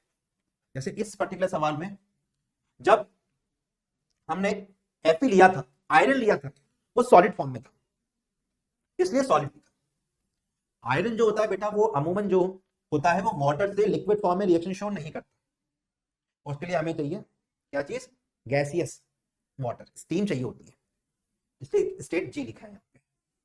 तो जिस अवस्था में, जिस स्टेट में दोनों यूज हुए वो आयरन सॉलिड था और H2O गैसियस फॉर्म में था, और जब इनकी रिएक्शन हुई तो Fe3O4 जो बना, बिकॉज देखो यहाँ पे सॉल्वेंट तो यूज हुआ ही नहीं ना, water as a solvent use नहीं हुआ है, तो प्रोडक्ट साइड पे भी आपको एक्वस देखने को नहीं मिलेगा। तो Fe3O4 जो फॉर्म हुआ वो सॉलिड स्टेट में फॉर्म हुआ और H2 गैस बनी, वो गैसियस फेज में बनी, तो हमने इनके स्टेट्स लिखे सॉलिड एंड गैस। लाइकवाइज अगर आपसे कोई और एग्जांपल पूछे तो जैसे HCl है, ये वाटर में डिसॉल्व होता है इसलिए HCl एक्वस लिखा। सिमिलरली जो NaOH है ये भी वाटर में डिसॉल्व होता है इसलिए इसे NaOH एक्वस लिखा। और जब बेटा ये आपस में रिएक्शन शो करते हैं तब ये फॉर्म करते हैं NaCl। अब क्योंकि सॉल्वेंट यहाँ वाटर है और NaCl क्या होता है, वाटर सोल्यूबल सब्सटेंस है, इसकी प्रेसिपिटेट नहीं बनती, ये वाटर सोल्यूबल है, इसलिए स्टेट क्या यूज हुआ, एक्वस, और साथ में यहाँ पे वाटर बना और वाटर तो सॉल्वेंट है ना इस रिएक्शन में, सॉल्वेंट है इसलिए आप स्टेट क्या यूज कर रहे हैं, लिक्विड यूज कर रहे हैं। ठीक है, तो ये कुछ एग्जांपल्स हो गए to make the reaction more informative physical state के साथ। लेकिन रिएक्शन कंडीशन जैसे टेम्परेचर, प्रेशर, कैटेलिस्ट, ये सब भी रिएक्शन कंडीशन में अपन शो कर सकते हैं। तो समटाइम अपन क्या करते हैं, टेम्परेचर, प्रेशर, कैटेलिस्ट भी यूज करते हैं, और ये जो एरो होता है, इस एरो के ऊपर इंडिकेट करते हैं कि क्या रिएक्शन कंडीशन थी। कि जैसे जब कार्बन मोनोऑक्साइड हाइड्रोजन गैस से कंबाइन करेगा to form CH3OH, CH3OH guys इसे बोला जाता है मिथेनॉल।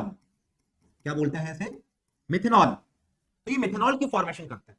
तो यहां पे रिएक्शन कंडीशन क्या है, प्रेशर दिया है इसे 340 atm। ऐसे ही अच्छा CO गैस होता है, H2 गैस होता है, तो जो सब्सटेंस बना CH3OH वो लिक्विड फेज में है। लिक्विड इसलिए लिखा बेटा यहाँ पे बिकॉज हमारा सॉल्वेंट वाटर नहीं है, और CH3OH लिक्विड स्टेट में फिर फॉर्म हो रहा है तो L लिख दिया। ऐसे ही नाइट्रोजन गैस जब हाइड्रोजन गैस से कंबाइन करता है, जैसे कैटलिस्ट लिखने जा रहा हूं मैं, इन प्रेजेंस ऑफ आयरन, आयरन का सिंबल Fe होता है, और एक और मेटल होता है मॉलिब्डेनम, MO, जिसका सिंबल MO है। इन presence of iron and molybdenum ये फॉर्म करता है अमोनिया गैस। क्या फॉर्म करेगा बेटा ये, अमोनिया गैस। तो हम क्या कर सकते हैं, एरो के ऊपर इनके रिएक्शन कंडीशन को भी मेंशन कर सकते हैं।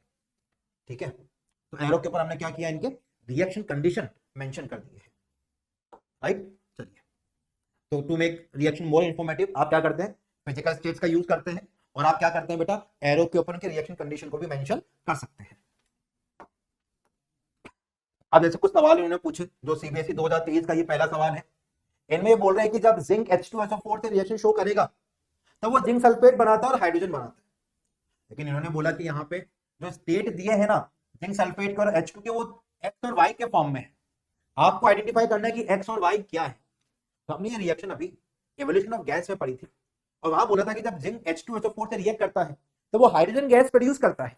मतलब यहाँ पे Y क्या है, गैसियस फॉर्म में। अगर आप ये चारों ऑप्शन देखेंगे तो Y गैसियस फॉर्म में सिर्फ एक ही जगह है, ऑप्शन नंबर बी में। और जो जिंक सल्फेट होता है वो वाटर सॉल्युबल होता है, इसलिए उसकी एक स्टेट का यूज होती है एक्वस। ठीक है, इसका आंसर क्या हो जाएगा बेटा, option number B. Zinc sulphate का स्टेट एक्वस लिखना होगा, बिकॉज H2SO4 में सॉल्वेंट कौन लिया आपने, वाटर। तो ये ZnHO4 वाटर ऐसे सॉल्वेंट के अंदर बनता है, वो वाटर सॉल्युबल है, इसलिए जिंक सल्फेट एक्वस लिखा आपने। प्लस H2 गैस यहाँ पे क्या होगी, प्रोड्यूस होगी। अब यहाँ पे पूछा कि इनमें से वो केमिकल इक्वेशन बताइए जो कि एक्सोथर्मिक है, जब आप मीथेन, मीथेन मतलब नेचुरल गैस को बर्न करते हैं। अब एक्सोथर्मिक रिएक्शन के लिए what we do, exothermic reaction के लिए on the product side we mention heat. ठीक है, अगर कोई रिएक्शन एक्सोथर्मिक है तो वहां पे मान लेते हैं कि ए सब्सटेंस किसी बी सब्सटेंस में कन्वर्ट हो गया, तो आप प्रोडक्ट साइड पे क्या लिखते हैं, हीट लिखते हैं। और ऐसे ही अगर वो रिएक्शन एंडोथर्मिक है तो आप इस समय रिएक्टेंट साइड पे हीट लिखते हैं।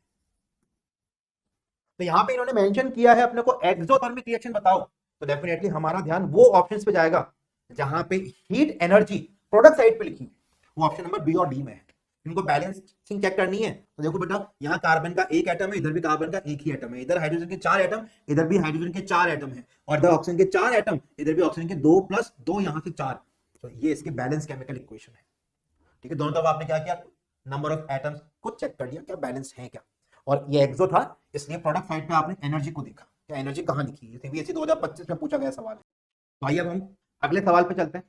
ठीक है, तो यहाँ पे आपको बैलेंस करना है लेड नाइट्रेट के थर्मल डिकम्पोजिशन को। तो यहाँ पे आप बैलेंसिंग के लिए डायरेक्टली ऑप्शंस को भी यूज कर सकते हैं, बिकॉज ऑप्शंस हमें गिवन है। राइट, तो यहाँ पे देखिए जो ऑप्शन सबसे बेस्ट सुटेबल है यहाँ पे वो ऑप्शन नंबर डी है। ठीक है, कौन सा ऑप्शन है, ऑप्शन नंबर डी है। अब आप एक एक कोएफिशिएंट को पुट अप करके आंसर को इस पर चेक कर सकते हैं। ठीक है, तो आप बैलेंसिंग जब देखेंगे यहाँ पे तो 2 टाइम्स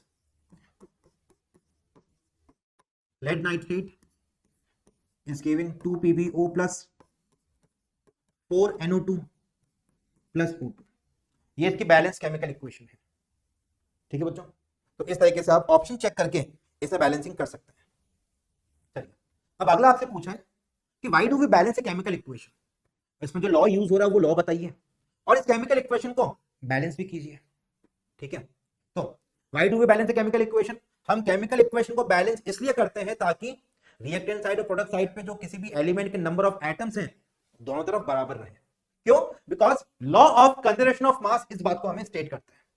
और law of conservation of mass क्या है? ये जो अभी मैंने लाइन बोली, number of atoms of an element on product side and reactant side must be equal because in a chemical reaction atoms cannot be created nor be destroyed। और साथ में आपको इस इक्वेशन को बैलेंस करना है।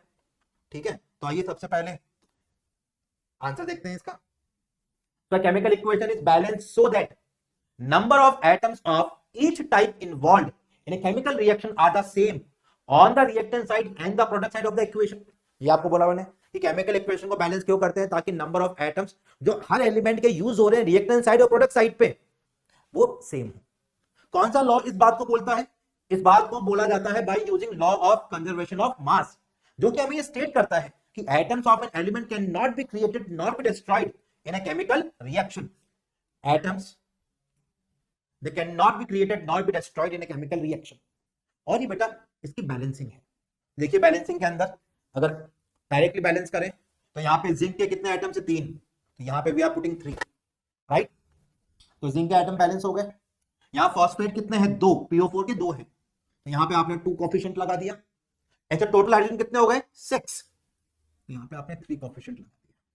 तो इस तरीके से जब आपने इसकी बैलेंसिंग किया we got to know 3Zn plus 2H3PO4 is giving Zn 3PO4 whole twice plus 2H2। ठीक है, not 2H2, here will be having 3H2, total hydrogen 6 हो गया ना, तो 3H2। ठीक है, आपको ये देखने को यहाँ पे मिलने वाला है। तो ये इसकी बैलेंसिंग हो गई, राइट। अब बात करते हैं different types of chemical reaction के बारे में। तो जैसा नाम सजेस्ट कर रहा है बेटा, कॉम्बिनेशन रिएक्शन में क्या होता है? 2 या 2 से ज्यादा स्पीशीज, ठीक है, 2 या 2 से ज्यादा रिएक्टेंट्स आपस में कंबाइन करके एक सिंगल प्रोडक्ट की फॉर्मेशन करते हैं। तो the reaction in which a single product is formed from 2 और more reactants is known as a combination reaction. दोहराइए मेरे साथ, क्या क्या होगा यहाँ पे? जब 2 या 2 से ज्यादा रिएक्टेंट पार्टिकल्स आपस में कंबाइन करके एक सिंगल प्रोडक्ट की फॉर्मेशन करेंगे तो उसे आप क्या बोलेंगे? कॉम्बिनेशन रिएक्शन बोलेंगे। और कॉम्बिनेशन रिएक्शंस कैसी होती है? एक्सोथर्मिक होती है। ठीक है, कॉम्बिनेशन रिएक्शन कैसी होती है? एक्सोथर्मिक। ये भी याद रखिएगा, इसका बिहेवियर कैसा होता है? एक्सोथर्मिक होता है। जैसे फॉर एग्जांपल, ये बहुत कॉमन एग्जांपल है बेटा, कि जब आप क्विक लाइम की रिएक्शन वाटर से कराते हैं तब क्या होगा? तो जब आप क्विक लाइम की रिएक्शन वाटर से कराते हैं, ये दोनों आपस में बहुत विग्रसली रिएक्ट करते हैं। क्या प्रोड्यूस करते हैं? कैल्शियम हाइड्रोक्साइड प्रोड्यूस करते हैं with the evolution of, with the release of large amount of heat. तो जब आप इस कंटेनर को बाहर से टच करेंगे ना, टच करने पे ये कंटेनर आपको गर्म लगेगा। इससे हुआ क्या? ये पता लग गया कि टेम्परेचर राइज हुआ है, ये एक्सोथर्मिक रिएक्शन है। इक्वेशन लिख दिया आपने, ये आपस में रिग्रेसली रिएक्ट करेंगे, कैल्शियम हाइड्रोक्साइड बनाएंगे, large amount of heat evolve होगी, और ये इसकी केमिकल इक्वेशन है। तो calcium oxide solid plus H2O liquid giving calcium hydroxide aqueous. Because ये एक्सोथर्मिक रिएक्शन थी तो आपने प्रोडक्ट साइड पे क्या लिख दिया? Plus heat. कैल्शियम ऑक्साइड को क्विकलाइम बोलते हैं, कैल्शियम हाइड्रोक्साइड को स्लैग लाइम बोलते हैं। ऐसे कैल्शियम कार्बोनेट को क्या बोलते हैं? लाइमस्टोन। अब ये जो स्लैग लाइम बना, इस कैल्शियम ऑक्साइड को कॉमन लैंग्वेज में क्विकलाइम तो बोलते ही हैं, और कॉमन लैंग्वेज में चूना बोलते हैं इसे, चूना। ठीक है, तो बाजार से चूना खरीदा, पानी में डिसॉल्व किया, कैल्शियम हाइड्रोक्साइड बना लिया। अभी जो कैल्शियम हाइड्रोक्साइड है, आपने ऐसा देखा होगा ना कि पुराने टाइप के जो घर होते हैं उनमें एक व्हाइट कलर का पेंट लगा होता है, जो कि समय के साथ पपड़ियां बनने लग जाती है और वो पेंट जो है वो गिरने लग जाता है। वो जो पेंट होता है ना बेटा, उसका रॉ मटेरियल जो होता है वो कैल्शियम ऑक्साइड है। कैल्शियम ऑक्साइड को वाटर में डिसॉल्व किया और क्या बना लिया? Slate lime. अभी जो स्लेट लाइम का सॉल्यूशन बना, इस सॉल्यूशन को white washing of the wall के लिए यूज किया जाता है। तो जब आप इस कैल्शियम हाइड्रोक्साइड को दीवार पे पेंट कर देंगे तब क्या होगा? ये calcium hydroxide environmental carbon dioxide से कंबाइन करके कैल्शियम कार्बोनेट की फॉर्मेशन कर दे, जो कि वॉल को क्या देता है? स्मूथ एंड शाइनी फिनिश का चमक देता है। और जो रिएक्शन यहां इन्वॉल्व है वो क्या है? Calcium hydroxide plus CO2। ये कहां से मिला? कैल्शियम ऑक्साइड को वाटर में डिसॉल्व करने पे मिला। CO2 एनवायरमेंट से आया, ये दोनों आपस में कंबाइन करके क्या बना रहे? कैल्शियम कार्बोनेट बना रहे। तो विद टाइम क्या होता है बेटा? ये जो कैल्शियम हाइड्रोक्साइड है, विद टाइम ये एटमॉस्फेरिक CO2 से कंबाइन करेगा और कैल्शियम कार्बोनेट में कन्वर्ट हो जाएगा। और समय के साथ ये कैल्शियम कार्बोनेट जो है वो दीवार से अलग होकर पपड़ी के फॉर्म में, ठीक है, फ्लैक्स के फॉर्म में अलग हो जाता है। फिर दीवार को वापस से व्हाइट वॉश कर लिया जाता है।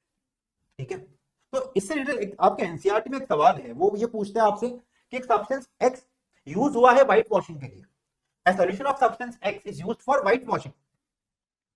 ठीक है, अब एक जगह एनसीईआरटी इस बात को बोलता है कि स्लेट लाइम का जो सोल्यूशन है वो यूज होता है फॉर व्हाइट वॉशिंग, लेकिन बेटा यहाँ पे जो आपको एक्स का आंसर करना है वो पार्ट 2 के बेसिस पे हम ऑब्जर्व कर रहे हैं। ये बोल रहे हैं कि ये सब्सटेंस एक्स की वाटर से रिएक्शन बताओ क्या होगी, तो इसलिए यहाँ पे जो सब्सटेंस एक्स है वो एक्स क्या है बेटा, कैल्शियम ऑक्साइड है, क्विकलाइम है। और क्विकलाइम की वाटर से रिएक्शन क्या होगी, क्विकलाइम वाटर से रिएक्शन करके स्लैग लाइम बनाएगा कैल्शियम हाइड्रोक्साइड। और ये कैल्शियम हाइड्रोक्साइड क्या होता है बेटा, दीवारों पे पेंट करते हैं, ये कैल्शियम हाइड्रोक्साइड एनवायरमेंटल CO2 के साथ कंबाइन करके कैल्शियम कार्बोनेट बनाता है, जो कि हमें शाइनी क्या करता है बेटा, सरफेस प्रोवाइड करता है। ठीक है, तो एनसीईआरटी के सवाल का answer substance x calcium oxide है, और सब्सटेंस एक्स की रिएक्शन वाटर से कराओगे तो क्या बनेगा, कैल्शियम हाइड्रोक्साइड बनेगा। अब ये कुछ अलग टाइप के कॉम्बिनेशन रिएक्शन है, तो और एग्जांपल्स Mg प्लस O2 क्या देते हैं, MgO देते हैं, और कार्बन प्लस O2 कंबाइन करके क्या देते हैं, CO2 देते हैं। तो यहाँ पे भी देखिए दो सब्सटेंसेस आपस में कंबाइन की एक सिंगल प्रोडक्ट दे दिया, दो सब्सटेंसेस आपस में कंबाइन की एक सिंगल प्रोडक्ट दे दिया, तो ये क्या होगा बेटा, एग्जांपल्स ऑफ कॉम्बिनेशन रिएक्शन हो गए। ठीक है, और ये दोनों ही कॉम्बिनेशन रिएक्शंस में O2 से रिएक्शन हो रही, तो आप बोल सकते हैं काइंड ऑफ ये कंबशन रिएक्शंस भी है ना। अगेन अब सवाल पूछा कि जब आप मैग्नीशियम की रिएक्शन एयर से कराते हैं, मतलब Mg की रिएक्शन O2 से कराते हैं, 2025 में सवाल पूछा था, तब क्या क्या आपको ऑब्जर्वेशन देखने को मिलती है। तो जब आप मैग्नीशियम की रिएक्शन ऑक्सीजन से कराते हैं, तो हमने ये पढ़ा था कि मैग्नीशियम ऑक्सीजन से कंबाइन करेगा और क्या फॉर्म कर लेगा, मैग्नीशियम ऑक्साइड फॉर्म कर देगा, और ये magnesium oxide white dazzling flame के साथ बनेगा। इसलिए स्टेटमेंट 1 तो सही है, और इस मैग्नीशियम ऑक्साइड का कलर कैसा होता है, व्हाइट पाउडर होता है। स्टेटमेंट नंबर 2 भी सही है। मैग्नीशियम रिबन वेपराइजेस, नहीं ये तो सॉलिड फॉर्म में बनते हैं, इसलिए स्टेटमेंट 3 क्या है, गलत है। स्टेटमेंट 4 बोल रहा है कि ये जो एक्वस सॉल्यूशन है व्हाइट पाउडर का, ये ब्लू लिटमस को रेड कर देते हैं, मतलब ये एसिडिक बिहेवियर का है। लेकिन हमने ये पढ़ा कि MgO जो व्हाइट पाउडर है, इसका एक्वस सॉल्यूशन का बिहेवियर बेसिक होता है, वो रेड लिटमस को ब्लू में कन्वर्ट करता है। इसलिए यहाँ पे स्टेटमेंट 3 भी गलत है, स्टेटमेंट 4 भी गलत है। सही स्टेटमेंट क्या है, statement number 1 and statement number 2, ये दोनों यहाँ पे सही है। चलिए अभी बोल रहे हैं कि जब कैल्शियम ऑक्साइड वाटर से रिएक्ट करता है तो उस chemical type of chemical reaction बताइए कौन सी होगी, और एक बैलेंस केमिकल इक्वेशन देकर अपने आंसर को जस्टिफाई कीजिए। तो कैल्शियम ऑक्साइड जब वाटर से रिएक्ट करेगा क्या बनाएगा, जल्दी बताइए। कैल्शियम ऑक्साइड जब वाटर से रिएक्शन करेगा क्या बनाएगा, कैल्शियम हाइड्रोक्साइड बनाएगा। तो दो प्रोडक्ट, दो रिएक्टेंट कंबाइन करके एक सिंगल प्रोडक्ट दे रहे हैं, तो रिएक्शन कैसी हो जाएगी गाइस, ये रिएक्शन कैसी हो जाएगी, कॉम्बिनेशन रिएक्शन हो जाएगी। और इसकी बैलेंस केमिकल इक्वेशन आपको ऐसे देखने को मिलेगी। तो type of chemical reaction involved is combination reaction. Balance reaction क्या है, calcium oxide plus H2O gives calcium hydroxide plus heat. Heat क्यों लिखा, ये हमें जस्टिफाई करना है ना कि कॉम्बिनेशन रिएक्शन क्यों है। और जनरली कॉम्बिनेशन रिएक्शन कैसी होती है, एक्सोथर्मिक होती है। और अभी हमने ये पढ़ा कि जब आप क्विक लाइम को वाटर में डिसॉल्व करते हैं, ये विग्रसली रिएक्ट करते हैं, बहुत ज्यादा हीट एनर्जी को रिलीज करते हैं। तो here two different chemical substances combine to give a single product, that is why वो ये रिएक्शन कैसी है, एक कॉम्बिनेशन रिएक्शन है। ठीक है, तो अच्छे से आंसर को लिखिए आप। ओके, इसी तरीके से आपको बोर्ड एग्जाम में आंसर लिखने होंगे। नेक्स्ट है डिकम्पोजिशन रिएक्शन। इस डिकम्पोजिशन रिएक्शन से बोर्ड एग्जाम में बहुत सवाल आते हैं। तो डिकम्पोजिशन रिएक्शन का मतलब क्या है, जब एक सिंगल कंपाउंड डिकम्पोज होगा, एक सिंगल सब्सटेंस ब्रेक डाउन होगा, किसके अंदर, दो या दो से ज्यादा दूसरे कंपाउंड्स या एलिमेंट्स में, तो उसे हम क्या बोलेंगे, डिकम्पोजिशन रिएक्शन बोलेंगे। कॉम्बिनेशन में दो या दो से ज्यादा ब्रेक कंबाइन करके एक सिंगल प्रोडक्ट देते हैं, लेकिन डिकम्पोजिशन में एक सिंगल सब्सटेंस दो या दो से ज्यादा सब्सटेंसेस में कन्वर्ट होता है। देन कॉम्बिनेशन रिएक्शन एक्सोथर्मिक होती है, लेकिन डिकम्पोजिशन रिएक्शन कैसी होती है, एंडोथर्मिक होती है। इसलिए ये दोनों क्या है, एक दूसरे के अपोजिट है। तो डेफिनेशन और टाइप ऑफ एनर्जी रिलीज्ड, ठीक है, अच्छे से सुनिए मेरी बात वापस से। ये क्यों दोनों एक दूसरे के रिवर्स हैं, ये दोनों रिवर्स क्यों है, एग्जाम में इसको पूछते हैं। तो आप बोलेंगे कि कॉम्बिनेशन रिएक्शन के अंदर क्या होता है, कॉम्बिनेशन रिएक्शन के अंदर दो या दो से ज्यादा सब्सटेंसेस कंबाइन करके एक सिंगल प्रोडक्ट देते हैं, जबकि डिकम्पोजिशन में एक सिंगल सब्सटेंस दो या दो से ज्यादा प्रोडक्ट्स में कन्वर्ट होता है। कॉम्बिनेशन एक्सोथर्मिक होती है generally, and decomposition reactions are endothermic. That is why ये दोनों क्या है, एक दूसरे के रिवर्स है, अपोजिट है। आइए कुछ एग्जांपल देखते हैं। पहला है थर्मल डिकम्पोजिशन रिएक्शन। तो थर्मल डिकम्पोजिशन रिएक्शन में आप जो हीट सोर्स, एनर्जी सोर्स लेते हैं, वो क्या है, हीट। आप सब्सटेंस को क्या करते हैं, आप सब्सटेंस को फ्लेम के ऊपर बर्न करते हैं। तो reaction in which one compound decomposes into two or more compounds or elements on heating इसे आप क्या बोलते हैं, थर्मल डिकम्पोजिशन रिएक्शन बोलते हैं। इसका एक एग्जांपल है फेरस सल्फेट हाइड्रेट। तो ये है हाइड्रेटेड फेरस सल्फेट। क्या है ये, हाइड्रेटेड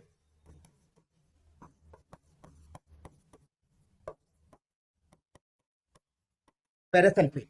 ये ग्रीन कलर का होता है, इसे हीट करते हैं तो फेरस सल्फेट मिलता है। हीट करने पे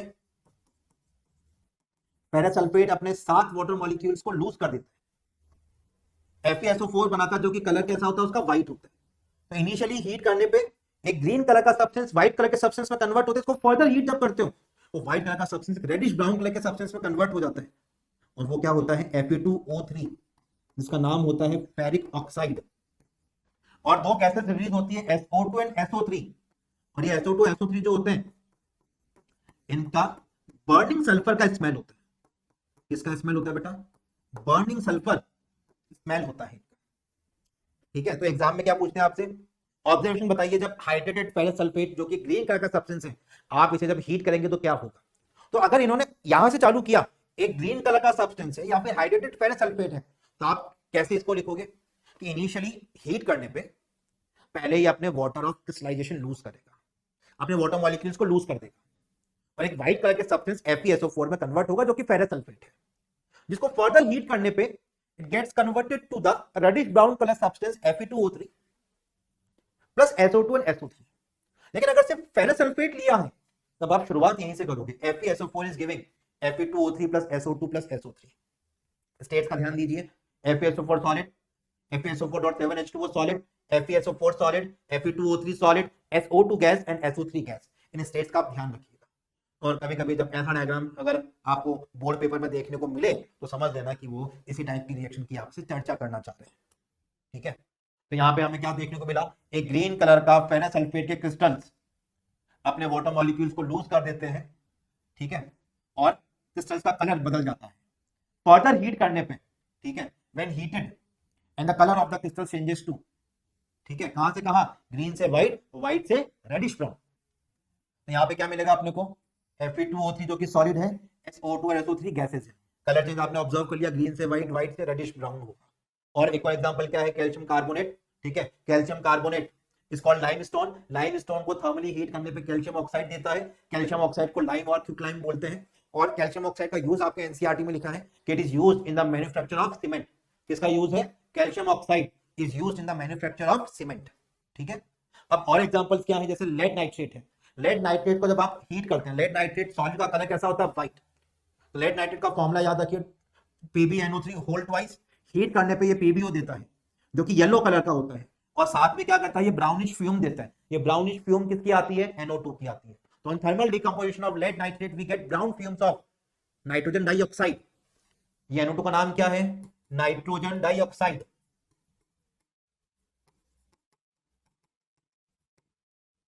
और सिमिलर पैटर्न पे कैल्शियम नाइट्रेट जो कि ब्लू कलर का सॉलिड होता है, इसको जब आप हीट करते हैं तो आपको एक ब्लैक कलर का सॉलिड मिलता है, CuO। अभी हमने डिस्कस किया था कलर कैसा होता है उसका, ब्लैक। और नाइट्रोजन डाइऑक्साइड की ब्राउन फ्यूम्स इवॉल्व होती है। तो ये थर्मल डिकम्पोजिशन के आपको टोटल 4 एग्जांपल्स दिए। पहला, हाइड्रेटेड फेरस सल्फेट को हीट किया, FeSO4 बना, जिसको फर्दर हीट करने पे Fe2O3, SO2 SO3 मिले। कैल्शियम कार्बोनेट को हीट करने पे कैल्शियम ऑक्साइड और CO2 मिलेगा। लेड नाइट्रेट को हीट करने पे PbO, NO2 और O2 मिलेगा। और कैल्शियम नाइट्रेट को हीट करने पे CuO, NO2 और O2 मिलेगा। PbO का कलर येलो होता है, CuO का कलर ब्लैक होता है, और NO2 कैसी होती है, ब्राउन फ्यूम्स वाली होती है। देन अगला टाइप ऑफ रिएक्शन है यहाँ पे इलेक्ट्रोलाइटिक डिकम्पोजिशन रिएक्शन। गाइस यहाँ पे क्या होता है, यहाँ पे आप एक सब्सटेंस को ब्रेक डाउन करते हो इनटू 2 और मोर सब्सटेंसेस यूजिंग इलेक्ट्रिसिटी। उसमें आपके पास एक ही एग्जांपल है एनसीईआरटी में, वो है वाटर का डिकम्पोजिशन। ठीक है, तो देखिए, जब आप वाटर को डिकम्पोज करेंगे तो आपने यहाँ पे 2 इलेक्ट्रोड्स को यूज किया है। वो 2 इलेक्ट्रोड्स कौन कौन से हैं बेटा, एक तो है एनोड और एक है कैथोड। ठीक है, एनोड पे ऑक्सीजन गैस इवॉल्व होती है और कैथोड में हाइड्रोजन गैस इवॉल्व होती है। तो H2 कैथोड पे इवॉल्व होगा, O2 एनोड पे इवॉल्व होगा। Based on the stoichiometric coefficient balance अब आप किए तो O2 का कोएफिशिएंट 1 है, H2 का कोएफिशिएंट 2 है। तो ये शो करता है कि यहाँ पे जो volume of H2 gas produce होगा that will be double of the volume of oxygen gas. कैसे जज किया? कॉफिशिएंट्स को देख के। और डायग्राम में भी आप देख सकते हो ना बेटा, डायग्राम में देखो H2 गैस के लिए लिक्विड सरफेस के ऊपर वॉल्यूम ज्यादा शो किया है और O2 गैस के लिए लिक्विड सरफेस के ऊपर वॉल्यूम कम शो किया है। तो जहां पे कम वॉल्यूम शो हुआ है लिक्विड सरफेस के ऊपर टेस्ट ट्यूब में, ठीक है, देखो ना टेस्ट ट्यूब में कम वॉल्यूम O2, ज्यादा वॉल्यूम H2।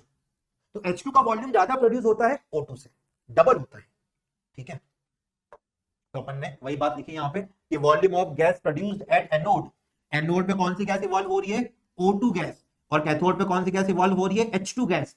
दोनों का मास वॉल्यूम रेशो कितना है? 1:2, राइट। तो जब आप इसको मास में कन्वर्ट करते हैं तो एनोड पे जो गैस O2 प्रोड्यूस हो रही है और कैथोड पे जो गैस H2 प्रोड्यूस हो रही है, इनका मास रेशो 8:1 होता है। जैसे 1:2 वॉल्यूम रेशो है, तो जो वॉल्यूम रेशो होता है वही मोल रेशो भी होता है। क्लास 9th में आपने मोल्स पढ़े होंगे। मोल्स को मास में कन्वर्ट करना हो तो मोलर मास से मल्टीप्लाई कर दो। ऑक्सीजन का मोलर मास 32 होता है और हाइड्रोजन का मोलर मास 2 होता है।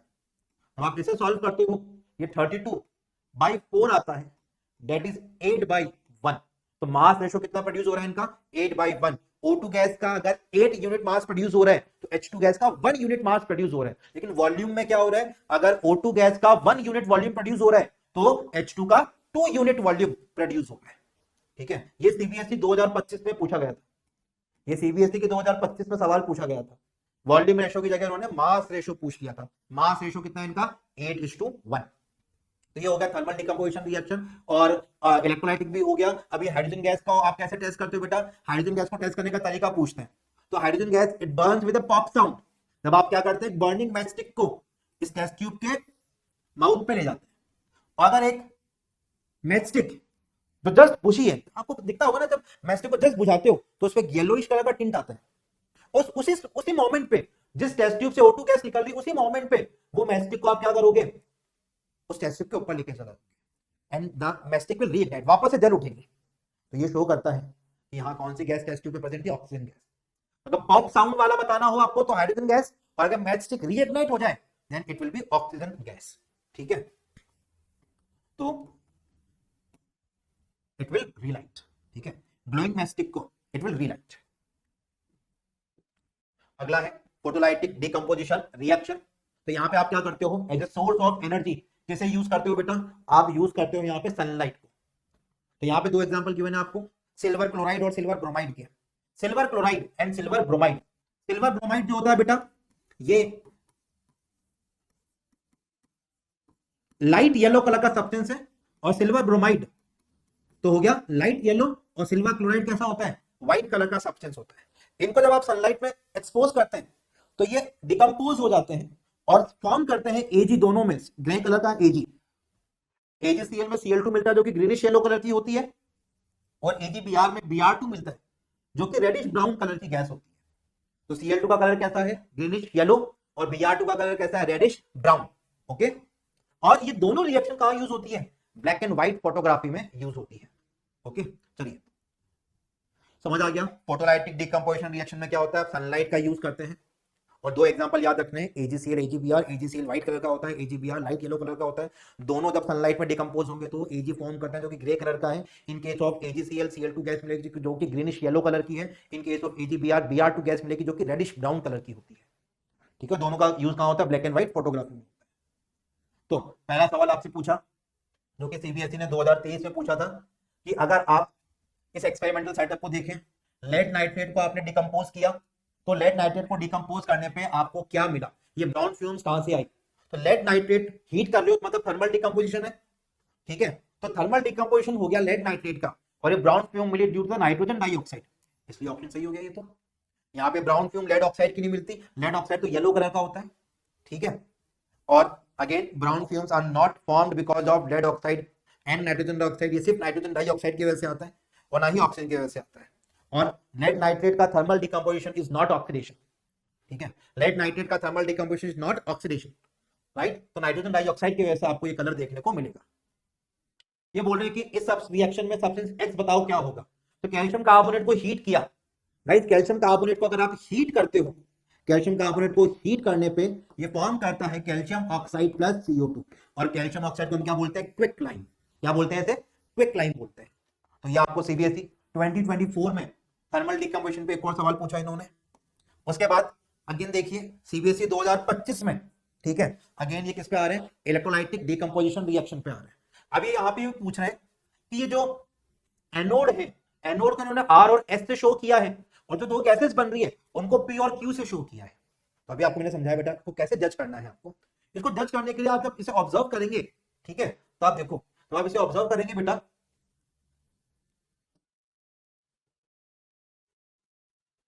जूम नहीं हो रहा, कोई बात नहीं, तो इसे आप ऑब्जर्व जब करेंगे व्हाट यू विल फाइंड कि पी गैस के लिए लिक्विड सरफेस के ऊपर टेस्ट ट्यूब में वॉल्यूम कम है, और क्यू गैस के लिए लिक्विड सरफेस पर टेस्ट ट्यूब के लिक्विड सरफेस के ऊपर टेस्ट ट्यूब में वॉल्यूम ज्यादा है।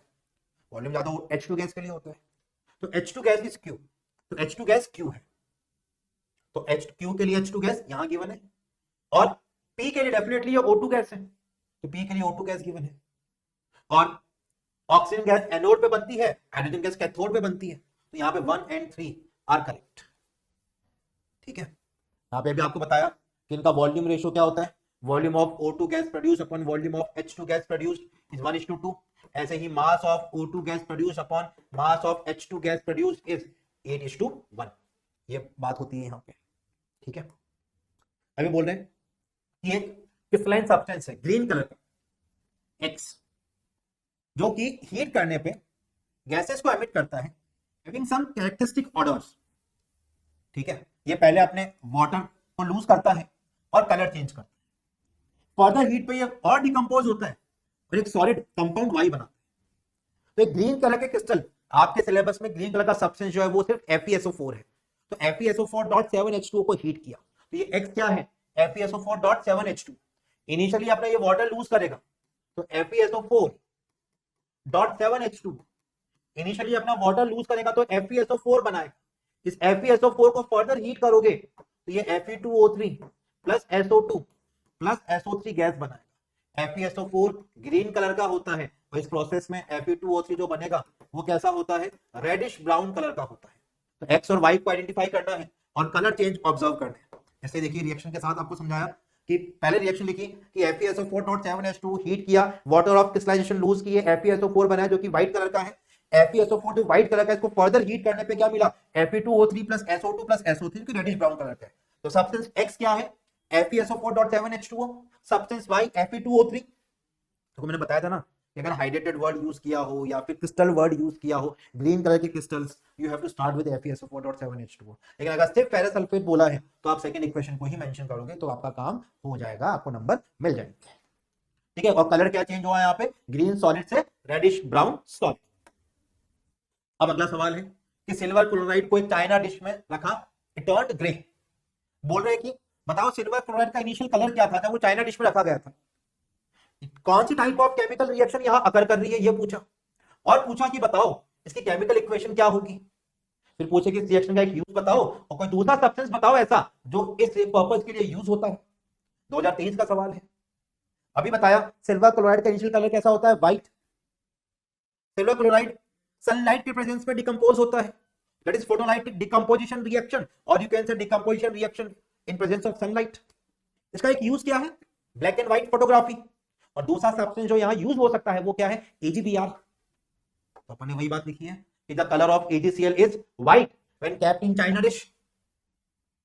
आंसर देखो प्रॉपर्ली लिखा अपन ने, जब चाइना डिश में AgCl को रखा कलर कैसा था, व्हाइट। अब ये रिएक्शन कैसी है, decomposition reaction in presence of sunlight. और आप और क्या लिख सकते हैं, और फोटोलाइटिक डिकम्पोजिशन रिएक्शन। और गाइस ये इसकी इक्वेशन है, AgCl ब्रेक डाउन हो गया सनलाइट में to give Ag solid plus Cl2 gas. ये ब्लैक एंड व्हाइट फोटोग्राफी में यूज होता है और इस पर्पस के लिए we can use AgBr also. तो देखिए डिटेल्ड आंसर लिखा गया है, कहीं पे भी शब्दों में कोई कंजूसन नहीं की गई है, एक्स्ट्रा शब्द भी नहीं लिखे गए। ठीक है, इससे आपको पूरे मार्क्स एग्जाम में मिल जाएंगे। अब ये बोल रहे हैं कि जब आप वाटर का इलेक्ट्रोलिसिस करते हैं, we add some drops of acid to it, why, पहला सवाल। फिर बोल रहे हैं कि वो गैसेस बताओ जो कि कैथोड और एनोड पे लिबरेट होगी और इनके वॉल्यूम्स में रिलेशन क्या है। 2023 में पूछा, तो 2023 में वॉल्यूम पे रेशियो पूछा और 2025 2025 में इन्होंने रेशो किस पे पूछा, मासेस का रेशो पूछा। तो अब आंसर क्या करेंगे इसमें, खुद सोचिए एक बार, इसका आंसर क्या होगा। हम क्यों वाटर के इलेक्ट्रोलिसिस में एसिड ऐड कर रहे हैं, ठीक है, तो सवाल के थ्रू इसे एक्सप्लेन कर देते हैं आपको। तो pure water is a non conductor of electricity, वो इलेक्ट्रिसिटी कंडक्ट नहीं करता, तो वहां पे इलेक्ट्रिसिटी कंडक्ट करवाने के लिए हम एसिड ऐड करते हैं, बिकॉज एसिड क्या करता है, आयंस प्रोड्यूस करता है। क्या प्रोड्यूस करेगा, आयंस प्रोड्यूस करेगा, तो उससे वाटर की कंडक्टिविटी बढ़ जाएगी, ठीक है। तो पहला तो ये हो गया। फिर कैथोड पे हाइड्रोजन गैस, एनोड पे ऑक्सीजन गैस, और वॉल्यूम का रेशो पता ही है, एनोड बाय कैथोड पूछा तो एनोड पे O2 होता है, कैथोड पे H2 होता है, वॉल्यूम रेशो O2 कम होता है, H2 का वॉल्यूम ज्यादा बनता है, रेशो 1:2। यही आपने रेशो मेंशन किया कि pure water is a non conductor of electricity, therefore to increase its conductivity acid is added to it, because acid ions में ब्रेक डाउन होता है, gases released at anode O2, cathode H2। And ये balance equation देख के हम बता सकते हैं कि H2 गैस का जो वॉल्यूम है वो डबल है देन O2 गैस के वॉल्यूम से। एनोड पे O2, कैथोड पे H2, तो O2 बाई H2 का रेशो कितना होगा, 1:2 होगा, राइट। तो ये इलेक्ट्रिसिटी पास करके वाटर के डिकम्पोजिशन का सवाल है। यही सवाल आपसे एग्जाम में पूछाते हैं, कैथोड पे क्या गैस बनेगी, एनोड पे क्या गैस बनेगी, ठीक है, या फिर इनके वॉल्यूम्स का रेशो आपसे ये पूछ लेते हैं। आइए अब आगे मूव करते हैं। Now we are talking about the displacement reaction, ठीक है।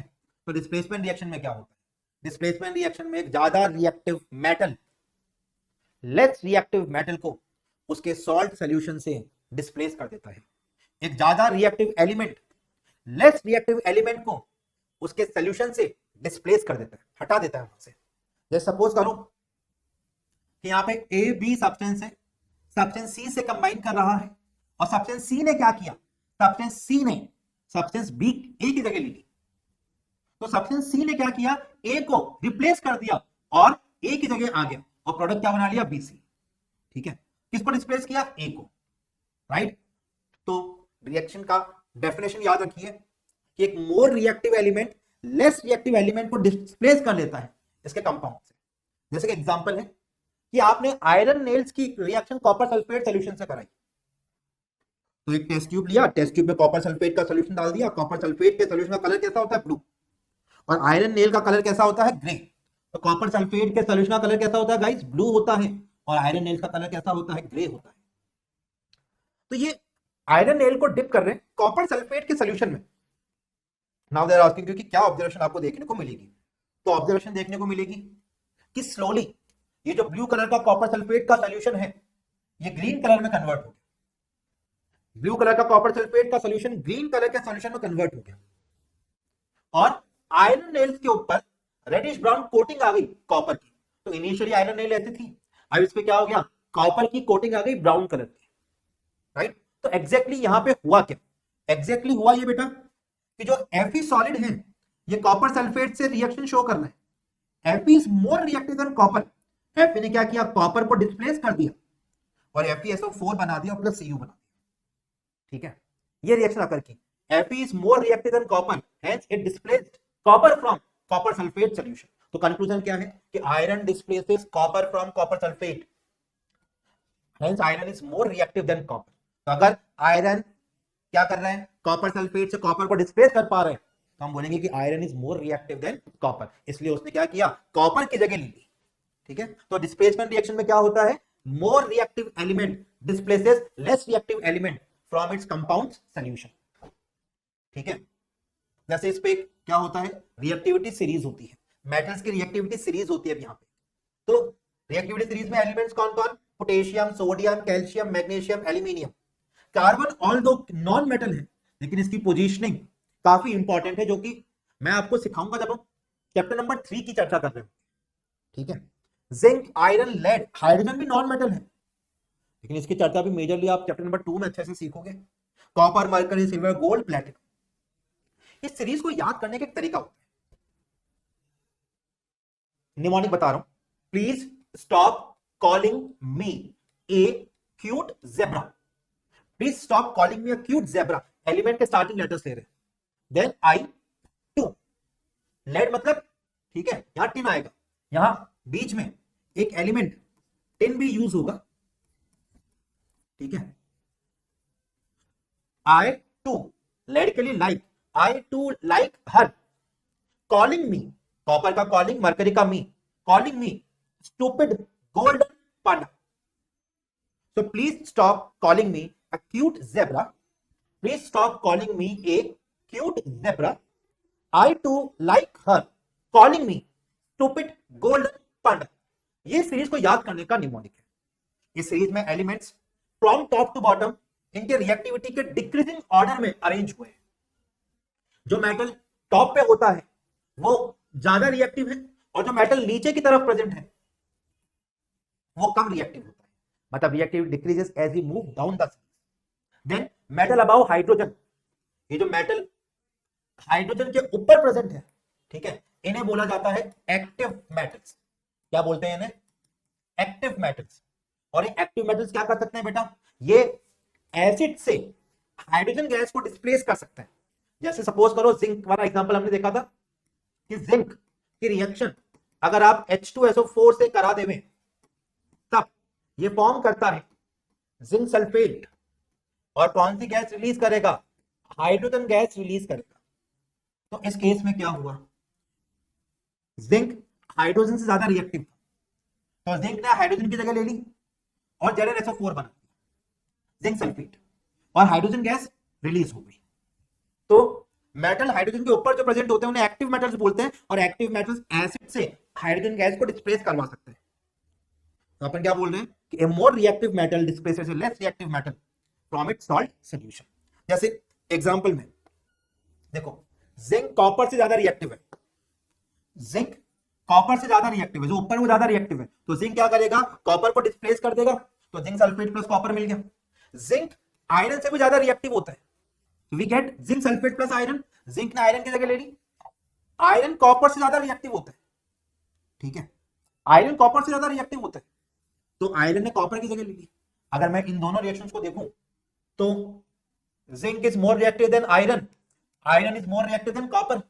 दो रिएक्शन देके आपसे ये ऑर्डर भी पूछ सकते हैं कि अगर ये फॉलोइंग रिएक्शन अगर कर रही है तो इनमें क्या होगा, इनके रिएक्टिविटी का ऑर्डर, ठीक है। Lead is more reactive than copper, तो ये PbCl2 प्लस कॉपर बना लेगा। Copper is more reactive than silver, तो कॉपर नाइट्रेट और सिल्वर डिस्प्लेस हो जाएगा। Magnesium is more reactive than hydrogen, तो मैग्नीशियम क्लोराइड बन जाएगा और H2 गैस इवॉल्व हो जाएगी। Aluminium is more reactive than iron, तो यहाँ पे Al2O3 प्लस Fe बन जाएगा। और इस रिएक्शन को क्या बोलते हैं? हर्माइट रिएक्शन बोलते हैं। और sodium again is more reactive than hydrogen, तो सोडियम ने क्या किया? हाइड्रोजन को वाटर से डिस्प्लेस कर दिया और NaOH बना दिया और हाइड्रोजन गैस को इवॉल्व कर दिया, ठीक है। तो इस तरीके से ये डिस्प्लेसमेंट रिएक्शंस अकर करती है, ठीक है। आइए आगे बात करते हैं डबल डिस्प्लेसमेंट रिएक्शन की। तो डबल डिस्प्लेसमेंट रिएक्शन में क्या होता है? डबल डिस्प्लेसमेंट रिएक्शंस में आयंस एक्सचेंज हो जाते हैं बिटवीन टू कंपाउंड्स और दो नए कंपाउंड्स की फॉर्मेशन हो जाती है। तो what is a double displacement reaction? बताइए। When ions are exchanged between two compounds and two new substances are formed, उसे हम क्या बोलते हैं? डबल डिस्प्लेसमेंट रिएक्शन बोलते हैं। जैसे देखो यहाँ पे ए की जगह सी आ गया और सी की जगह ए चला गया, ठीक है। तो दो डिस्प्लेसमेंट हुए, ए सी की जगह चला गया और सी ए की जगह आ गया, तो that is called double displacement reaction, ठीक है।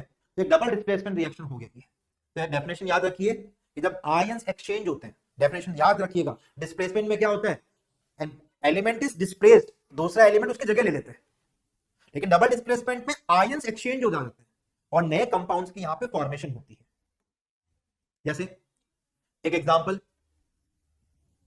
सोडियम सल्फेट जो है, ठीक है, सोडियम सल्फेट बेरियम क्लोराइड से जब रिएक्शन शो करता है, ये फॉर्म करता है barium sulphate and sodium chloride.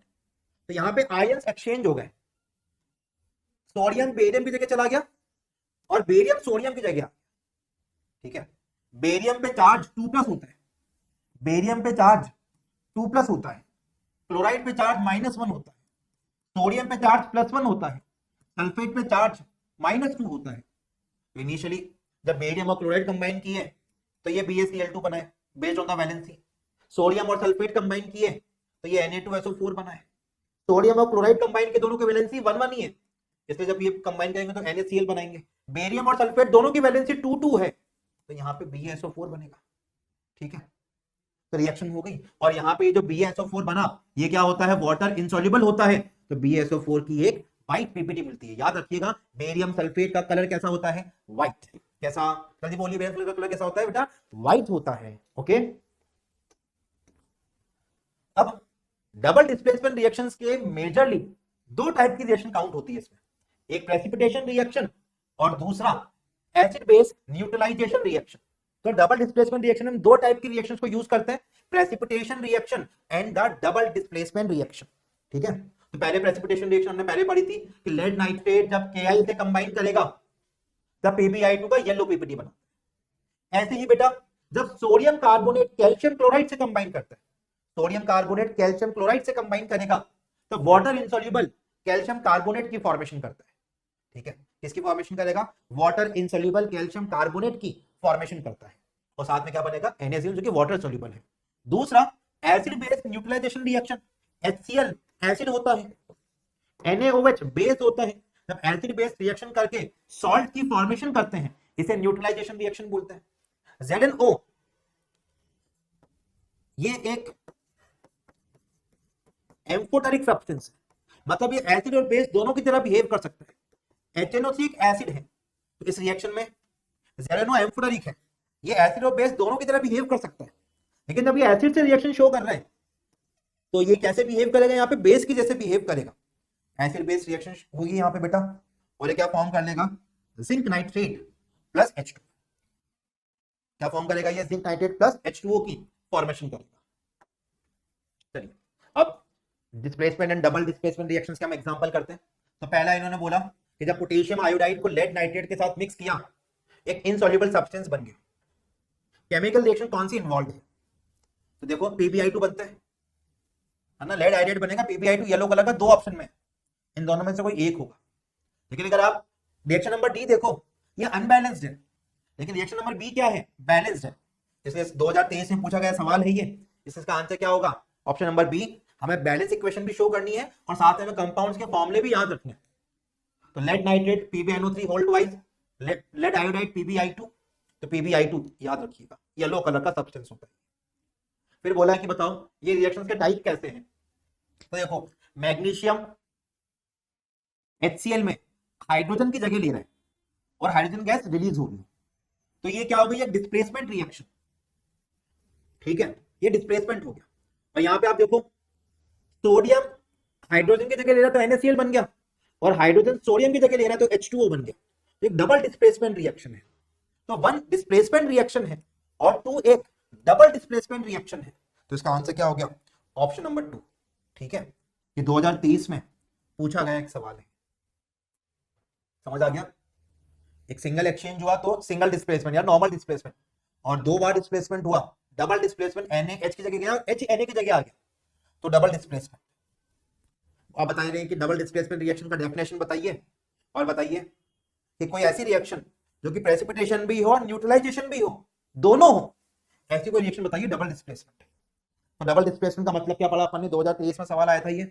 Double displacement का मतलब क्या पढ़ा, when ions are exchanged between two compounds such that two new compounds are produced, उसे आप डबल डिस्प्लेसमेंट रिएक्शन बोलते हो, राइट। तो यही डेफिनेशन आपने मेंशन किया यहाँ पे कि the reactions in which there is exchange of ions between reactants is called a double displacement reaction. अब कोई ऐसी रिएक्शन जो प्रेसिपिटेशन भी हो और न्यूट्रलाइजेशन भी हो, तो न्यूट्रलाइजेशन के लिए वी नीड एसिड बेस। तो ऐसी एक रिएक्शन जो एग्जिस्ट करती है वो ये है, सल्फ्यूरिक एसिड की रिएक्शन जब बेरियम हाइड्रोक्साइड से कराई तब ये फॉर्म करता है बेरियम सल्फेट। क्या फॉर्म करेगा ये, बेरियम सल्फेट। ठीक है, बेरियम सल्फेट वाटर इनसॉल्युबल होता है, व्हाइट पीपीटी बनाता है। ठीक है, H2SO4 एसिड है और BaOH2 बेस है। तो एक ऐसा एग्जांपल है जो न्यूट्रलाइजेशन भी है और प्रेसिपिटेशन भी है। H2SO4 acid, barium hydroxide base, और जो प्रोडक्ट बनेगा वो BaSO4 जो कि एक प्रेसिपिटेट है। ठीक है, ऑक्सीडेशन रिडक्शन रिएक्शन, ये भी एक इंपॉर्टेंट टॉपिक है, इससे भी बहुत रेगुलरली आपसे सवाल पूछे जाते हैं।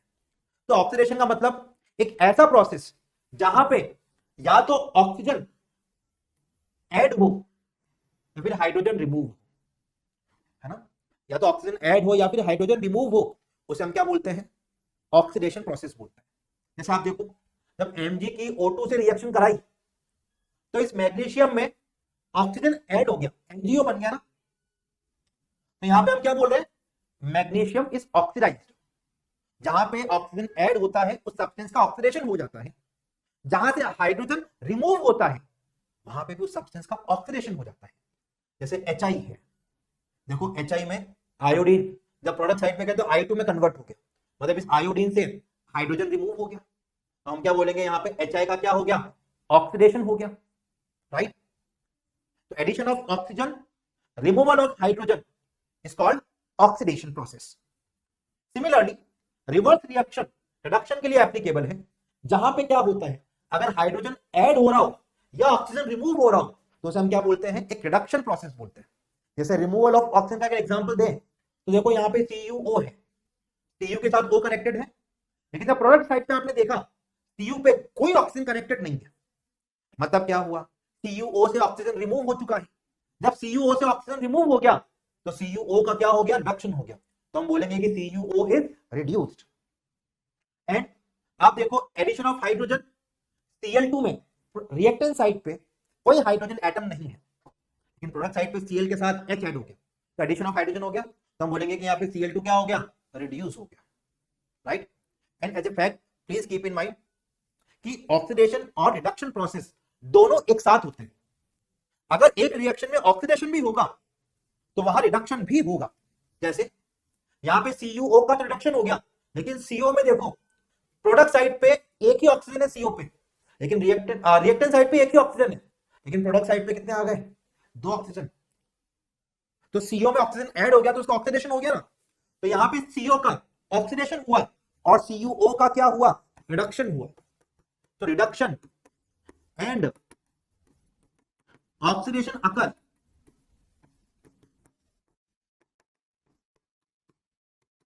साइमल्टेनियसली, दोनों एक साथ अकर करते हैं। तो अगर मैं इस रिएक्शन की बात करूं तो यहां रिडक्शन हुआ है CuO का, तो दूसरा सब्सटेंस कौन है, CO, कार्बन मोनोऑक्साइड, इसका ऑक्सीडेशन हो, ठीक है, तो दोनों एक साथ अकर करते हैं, ठीक है, दे अकर साइमल्टेनियसली।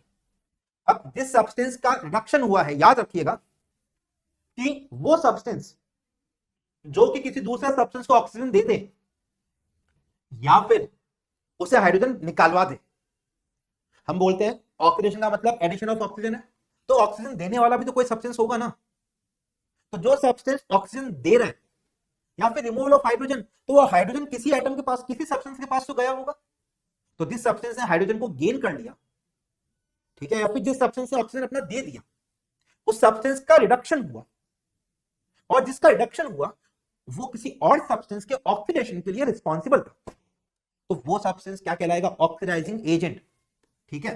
तो जो सब्सटेंस खुद रिडक्शन में जा रहा है वो किसी और को ऑक्सीडाइज कर दे, वो ऑक्सीडाइजिंग एजेंट है, और जो सब्सटेंस खुद ऑक्सीडाइज हो रहा है किसी और को रिड्यूस कर दे, वो एक रिड्यूसिंग एजेंट होता है।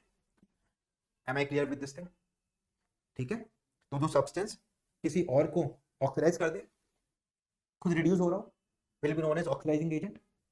तो जिस सब्सटेंस का रिडक्शन हो रहा है वो ऑक्सीडाइजिंग एजेंट होगा, और जिस सब्सटेंस का ऑक्सीडेशन हो रहा है वो एक रिड्यूसिंग एजेंट होगा। तो आइए इसको यूज करते हैं, समझते हैं।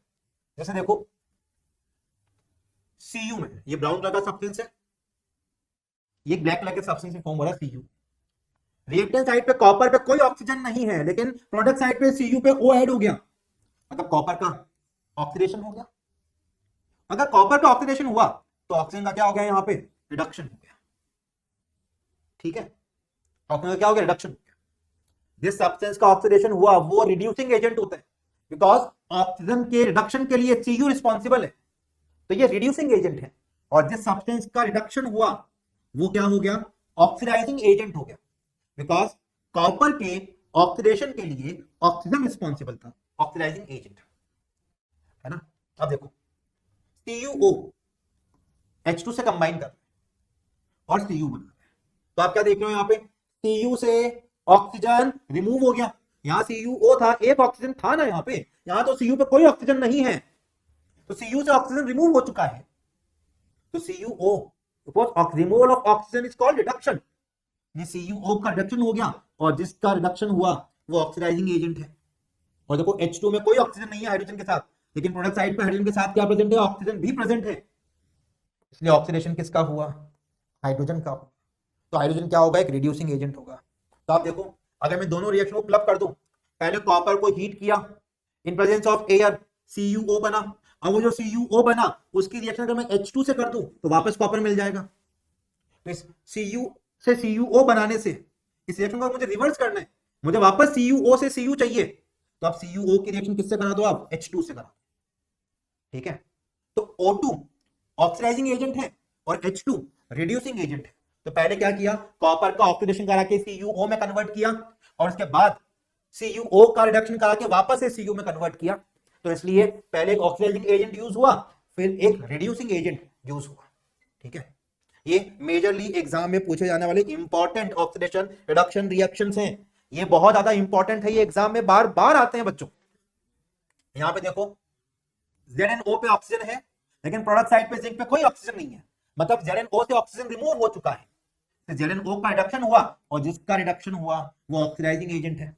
यहाँ कार्बन पे कोई ऑक्सीजन नहीं है रिएक्टेंट साइड पे, लेकिन प्रोडक्ट साइड पे कार्बन की ऑक्सीजन है, नंबर बढ़ गया ऑक्सीजन का यहाँ पे, इसलिए कार्बन का ऑक्सीडेशन हो गया।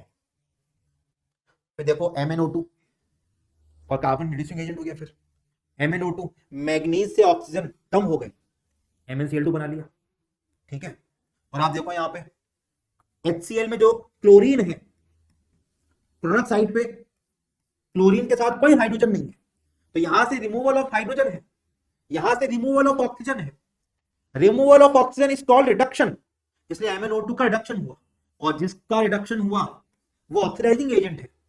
और HCl में क्या देख रहे हैं आप, HCl में देख रहे हैं क्लोरीन से हाइड्रोजन रिमूव हो गया, removal of hydrogen is called oxidation, तो HCl का ऑक्सीडेशन हो गया, ठीक है।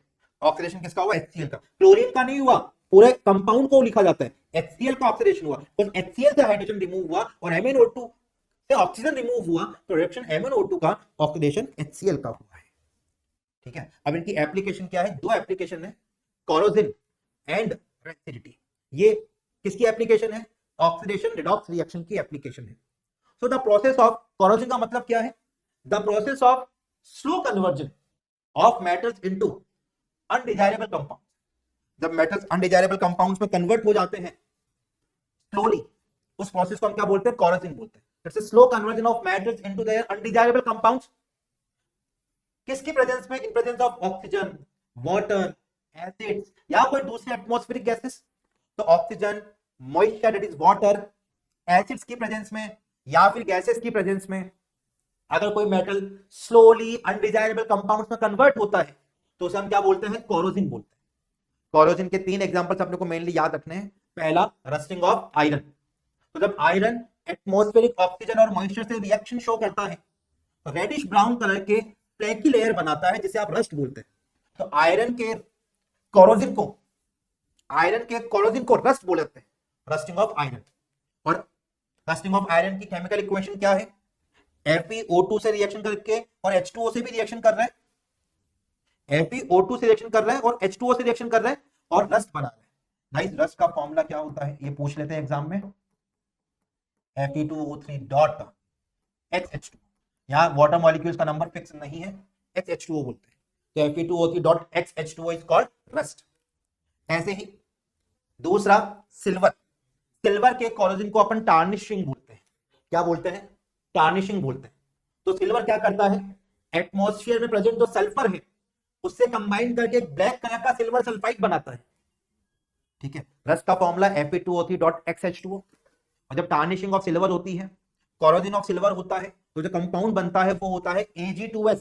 सिल्वर सल्फाइड का कलर कैसा होता है, ब्लैक होता है। ऐसे ही जब कॉपर की रस्टिंग होती है, कॉपर देखो इनिशियली रेडिश ब्राउन होता है, जब पे रस्ट लग जाती है तो ग्रीन कलर में कन्वर्ट हो जाता है। इस ग्रीन कलर की लेयर को बोलते हैं पैटिना, ठीक है।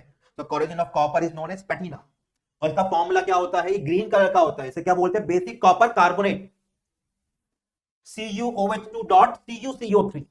ये पैटिना का केमिकल फॉर्मूला है, ठीक है, तो ये फॉर्मूला याद रखने हैं आपको, Fe2O3.XH2O, Ag2S, CuOH2.CuCO3। Okay, rancidity क्या होता है? तो ये भी एक एप्लीकेशन ऑफ ऑक्सीडेशन प्रोसेस है।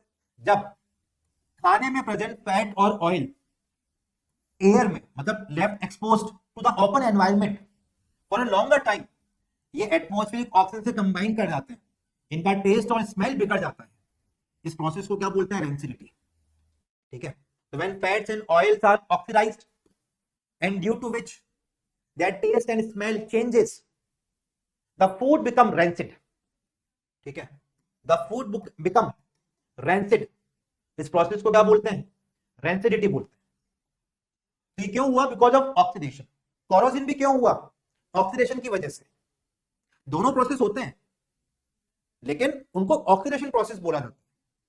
वहां ऑक्सीडेशन भी होगा, रिडक्शन भी होगा, लेकिन आयरन जो कोरोजन में गया उसका ऑक्सीडेशन हुआ, सिल्वर जो कोरोजन में गया उसका ऑक्सीडेशन हुआ, कॉपर जो कोरोजन में गया उसका ऑक्सीडेशन हुआ, और यहाँ पे फूड में जो फैट्स और ऑयल है इनका भी ऑक्सीडेशन हुआ। तो corrosion and rancidity are oxidation process. Reduction भी हो रहा है, स्पेसिफिकली ऑक्सीडेशन प्रोसेस है। ठीक है, अब रेंसिडिटी से बचाने के तरीके क्या है? आप इनमें एंटीऑक्सीडेंट्स ऐड कर दें। एंटीऑक्सीडेंट्स का मतलब क्या होता है? जो ऑक्सीजन सप्लाई कम कर देते हैं। वैक्यूम पैकिंग कर दें, एयर को हटा दें, ऑक्सीजन नहीं रहेगी तो फिर रेंसिडिटी नहीं होगी। एयर को हटा के उसमें नाइट्रोजन गैस ऐड कर दें, जैसे वो अंकल चिप्स वगैरह या लेस जो आते हैं उनमें एयर की जगह नाइट्रोजन गैस फिल्डअप होती है, because nitrogen is a non reactive gas. ठीक है, N2 is non reactive gas at normal temperatures. High temperature पे तो ये रिएक्शन शो करता है, नॉर्मल टेम्परेचर पे नहीं करता।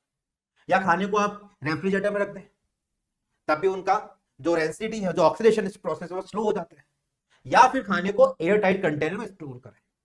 ठीक है, तो वहां पे भी क्या होगा? आप ऑक्सीजन की सप्लाई को कट ऑफ कर रहे हैं। रेफ्रिजरेटर में करने से क्या होगा? आप रेट ऑफ रिएक्शन घटा रहे हैं उनका।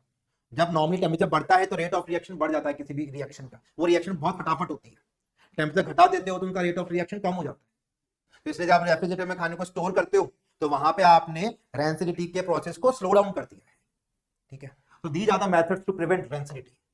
आइए अब इन पे सवाल करते हैं। अब ये यहां पूछ रहे कि बताइए यहां पे रिड्यूसिंग एजेंट कौन? रिड्यूसिंग एजेंट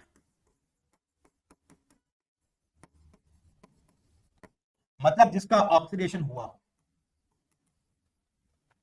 देखिए यहां पे जब आप Na में देखोगे तो Na में ऑक्सीजन ऐड हो रहे हैं, तो इसका ऑक्सीडेशन हो गया, मतलब ये रिड्यूसिंग एजेंट है। एक और तरीका, आप देखो H2O से ऑक्सीजन रिमूव हो गया, तो यहां रिडक्शन किसका हुआ? H2 का, और जिसका रिडक्शन होता है वो ऑक्सीडाइजिंग एजेंट होता है। तो यहां ऑक्सीडाइजिंग एजेंट H2 है। अब H2 का अगर रिडक्शन हुआ तो रिमेनिंग सब्सटेंस कौन है? दूसरा वहां पे सोडियम, तो उसका ऑक्सीडेशन हो गया, और जिसका ऑक्सीडेशन हुआ वो एक रिड्यूसिंग एजेंट होगा, इसलिए आंसर क्या है यहां पे? सोडियम। ठीक है, ये पूछ रहे हैं कि इस रिएक्शन में असर्शन रीजन है कि जब ZNO और कार्बन आपस में रिएक्शन शो कर रहे हैं, जिंक और CO बना रहे हैं, तो ZNO अंडरगोज रिडक्शन। तो देखो आप कि ZNO से ऑक्सीजन कम हो गया, ZNO से ऑक्सीजन हट गया और Zn बना लिया, तो ऑक्सीजन का रिमूवल इज कॉल्ड रिडक्शन, इससे ZNO का रिडक्शन हुआ।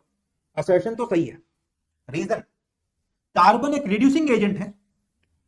अब अगर ZNO का रिडक्शन हुआ तो कार्बन का ऑक्सीडेशन हो गया। कैसे? इसलिए इसने ऑक्सीजन गेन कर लिया ना कार्बन ने, इसका ऑक्सीडेशन हो गया, और जिसका ऑक्सीडेशन होता है वो रिड्यूसिंग एजेंट होता है। तो carbon is a reducing agent that reduces ZNO to zinc. ये भी सही बात है, दोनों सही है, और इसका करेक्ट एक्सप्लेनेशन भी है। तो आंसर क्या हो गया इसका? Option number A. अब पूछे इस रिएक्शन में बताइए किसका ऑक्सीडेशन हुआ, किसका रिडक्शन हुआ। ये CBSE 24 का सवाल है। तो यहां पे देखो HCl में हाइड्रोजन रिमूव हो गया क्लोरीन से, मतलब HCl का ऑक्सीडेशन हो गया, और MnO2 में मैग्नीज से ऑक्सीजन रिमूव हो गया, तो MnO2 का रिडक्शन हो गया। तो MnO2 is reduced and HCl is oxidised. ये भी सही बात है। तो इसका आंसर क्या होगा? ऑप्शन नंबर डी, ये सीबीएसई 2024 का सवाल था। अभी पूछ रहे हैं कि बताओ रेडॉक्स रिएक्शन तो होनी चाहिए बट कॉम्बिनेशन नहीं होनी चाहिए। अब ऑप्शन देख के पता लग रहा है ये भी कॉम्बिनेशन है, ये भी कॉम्बिनेशन है, ये भी कॉम्बिनेशन है, ये कॉम्बिनेशन नहीं है। अब ये रेडॉक्स कैसे? देखो आयरन से Fe2O3 में जो आयरन है उसे ऑक्सीजन रिमूव हो गया, तो Fe2O3 का यहां पे रिडक्शन हो गया और CO में ऑक्सीजन ऐड होकर CO2 बना लिया, तो CO का ऑक्सीडेशन हो गया। तो ये एक रेडॉक्स रिएक्शन है जो कि कॉम्बिनेशन रिएक्शन नहीं है। ये सारे भी रेडॉक्स हैं प्लस ये कॉम्बिनेशन भी है, ठीक है। रेडॉक्स प्लस कॉम्बिनेशन, ये रेडॉक्स है लेकिन कॉम्बिनेशन नहीं है। अभी पूछे कि एक ब्लैक कलर का कॉपर पाउडर था जिसको आपने वॉच ग्लास में हीट किया, एक ब्लैक सब्सटेंस फॉर्म हुआ। ये बोले कि ब्लैक सब्सटेंस क्यों फॉर्म हुआ, इसका नाम बताओ। और ये ब्लैक सब्सटेंस को वापस से उसके ओरिजिनल फॉर्म पे कैसे रिवर्स कर सकते हो, 2023 का सवाल है। तो कॉपर को जब आप हीट करते हो वॉच ग्लास में, ये एटमॉस्फेरिक ऑक्सीजन से रिएक्ट करके ब्लैक कलर का CuO बना लेता है, जिसे आप क्या बोलते हैं, कॉपर ऑक्साइड। हम यहाँ पे क्या बोलते हैं, कॉपर का ऑक्सीडेशन हो गया और वो ब्लैक कलर के CuO में कन्वर्ट हो गया, राइट। और अभी आपको बताया था कि अगर ये रिएक्शन को रिवर्स करना है, कॉपर ऑक्साइड को वापस से कॉपर में कन्वर्ट करना है, तो आप एक रिड्यूसिंग एजेंट यूज कर लो जो कि H2 है। तो CuO की रिएक्शन अगर आप H2 से करा दो, ठीक है, CuO की रिएक्शन किससे करा दो, H2 से करा दो, तब क्या बन जाएगा, वापस से आपको कॉपर मिल जाएगा जो कि रेडिश ब्राउन कलर का होता है। तो ये लिखा है when copper powder is heated it gets oxidised to black coloured copper oxide, CuO + O2, CuO दे रहा है। और जब इस CuO से हाइड्रोजन गैस को पास करोगे, ये रिएक्शन रिवर्स हो जाएगी और वापस से आपको कॉपर ऑब्टेन हो जाएगा जो कि रेडिश ब्राउन कलर का या ब्राउन कलर का होता है, ठीक है। आइए यहां पे इन्होंने पूछा है कि अब रिड्यूसिंग एजेंट्स बताओ। चलो बताओ फटाफट आप लोग कि रिड्यूसिंग एजेंट कौन कौन होगा यहाँ पे। तो देखो रिड्यूसिंग एजेंट मतलब इसका ऑक्सीडेशन हुआ, यहाँ पे देखो अमोनिया से हाइड्रोजन हट गया और ऑक्सीजन ऐड हो गया, तो इसका ऑक्सीडेशन हो गया ना। तो यहाँ पे रिड्यूसिंग एजेंट कौन, अमोनिया, ठीक है। H2O + F2 में देखो, F2 में हाइड्रोजन ऐड हो गया तो F2 का ऑक्सीडेशन हो गया, हाइड्रोजन ऐड हुआ ना, रिडक्शन हो गया, सॉरी, F2 में हाइड्रोजन ऐड हो गया तो रिडक्शन हो गया। और H2O में, ठीक है, H2O में देखो क्या हुआ बेटा, यहाँ पे ऑक्सीडेशन हो गया, बिकॉज H2O से हाइड्रोजन कम हो गया, यहाँ पे 2 H थे, यहाँ एक ही H बचा ना, तो हाइड्रोजन कम हो गया, तो जिस यहां से हाइड्रोजन रिमूव हुआ उसको ऑक्सीडेशन हो गया, तो वो क्या होगा, एक रिड्यूसिंग एजेंट होगा। अगेन अभी रिएक्शन पढ़ी आपने कि जब आप Fe2O3 में देखते हैं तो Fe से ऑक्सीजन हट गया और Fe बना लिया, तो Fe2O3 का रिडक्शन हो गया, लेकिन CO में ऑक्सीडेशन हो गया बिकॉज ऑक्सीजन का नंबर बढ़ गया, तो यहाँ पे रिड्यूसिंग एजेंट कौन है, CO। और H2 और O2 के अंदर ऑक्सीडेशन H2 का हुआ है बिकॉज H2 में ऑक्सीजन ऐड हो गया, इसलिए H2 क्या है यहाँ पे, रिड्यूसिंग एजेंट है, ठीक है, समझ गए क्या। Addition and removal of oxygen, hydrogen check करना आपको, बस हाइड्रोजन हटाओ ऑक्सीजन ऐड करो, वो ऑक्सीडेशन है, और जिसका ऑक्सीडेशन हुआ वो रिड्यूसिंग एजेंट है, ठीक है। तो ये मार्क्ड सर्कल सब्सटेंसेस क्या है, रिड्यूसिंग एजेंट है, and these are the answers here, ठीक है। Now moving to the last question जो कि 2024 में पूछा गया था आपसे। तो ये जितने भी सवाल मैंने आज कवर किए हैं बेटा, वो पूरा चैप्टर कवर करते हैं आपका। आप अगर ये 24 सवाल सॉल्व कर लेंगे, मैं 100% आपको गारंटी दे रहा हूं कि आपका कोई भी सवाल आप एग्जाम में गलत नहीं होगा फ्रॉम दिस चैप्टर। ये बोल रहे हैं कि कॉम्बिनेशन रिएक्शन बताओ कौन सी है, और बताओ वो एंडो है या एक्सो है। कॉम्बिनेशन में क्या होता है बच्चों, जब दो या दो से ज्यादा सब्सटेंस कंबाइन करके एक सिंगल प्रोडक्ट बनाए, वो सिर्फ वन में होता है, तो वन इज कॉम्बिनेशन रिएक्शन, ठीक है। और कॉम्बिनेशन रिएक्शंस ये वाली जो है, क्विक लाइन जब वाटर से रिएक्ट करके स्लैग लाइन बनाता है, ये बहुत लार्ज अमाउंट में हीट प्रोड्यूस करता है, तो ये कैसी रिएक्शन होगी बेटा, ये रिएक्शन होगी एक्सोथर्मिक रिएक्शन। लिखा है अभी सॉल्यूशन मैंने इसका, आगे पहले आप एक बार समझ लें पूरी चीज को, फिर सॉल्यूशन समझेंगे।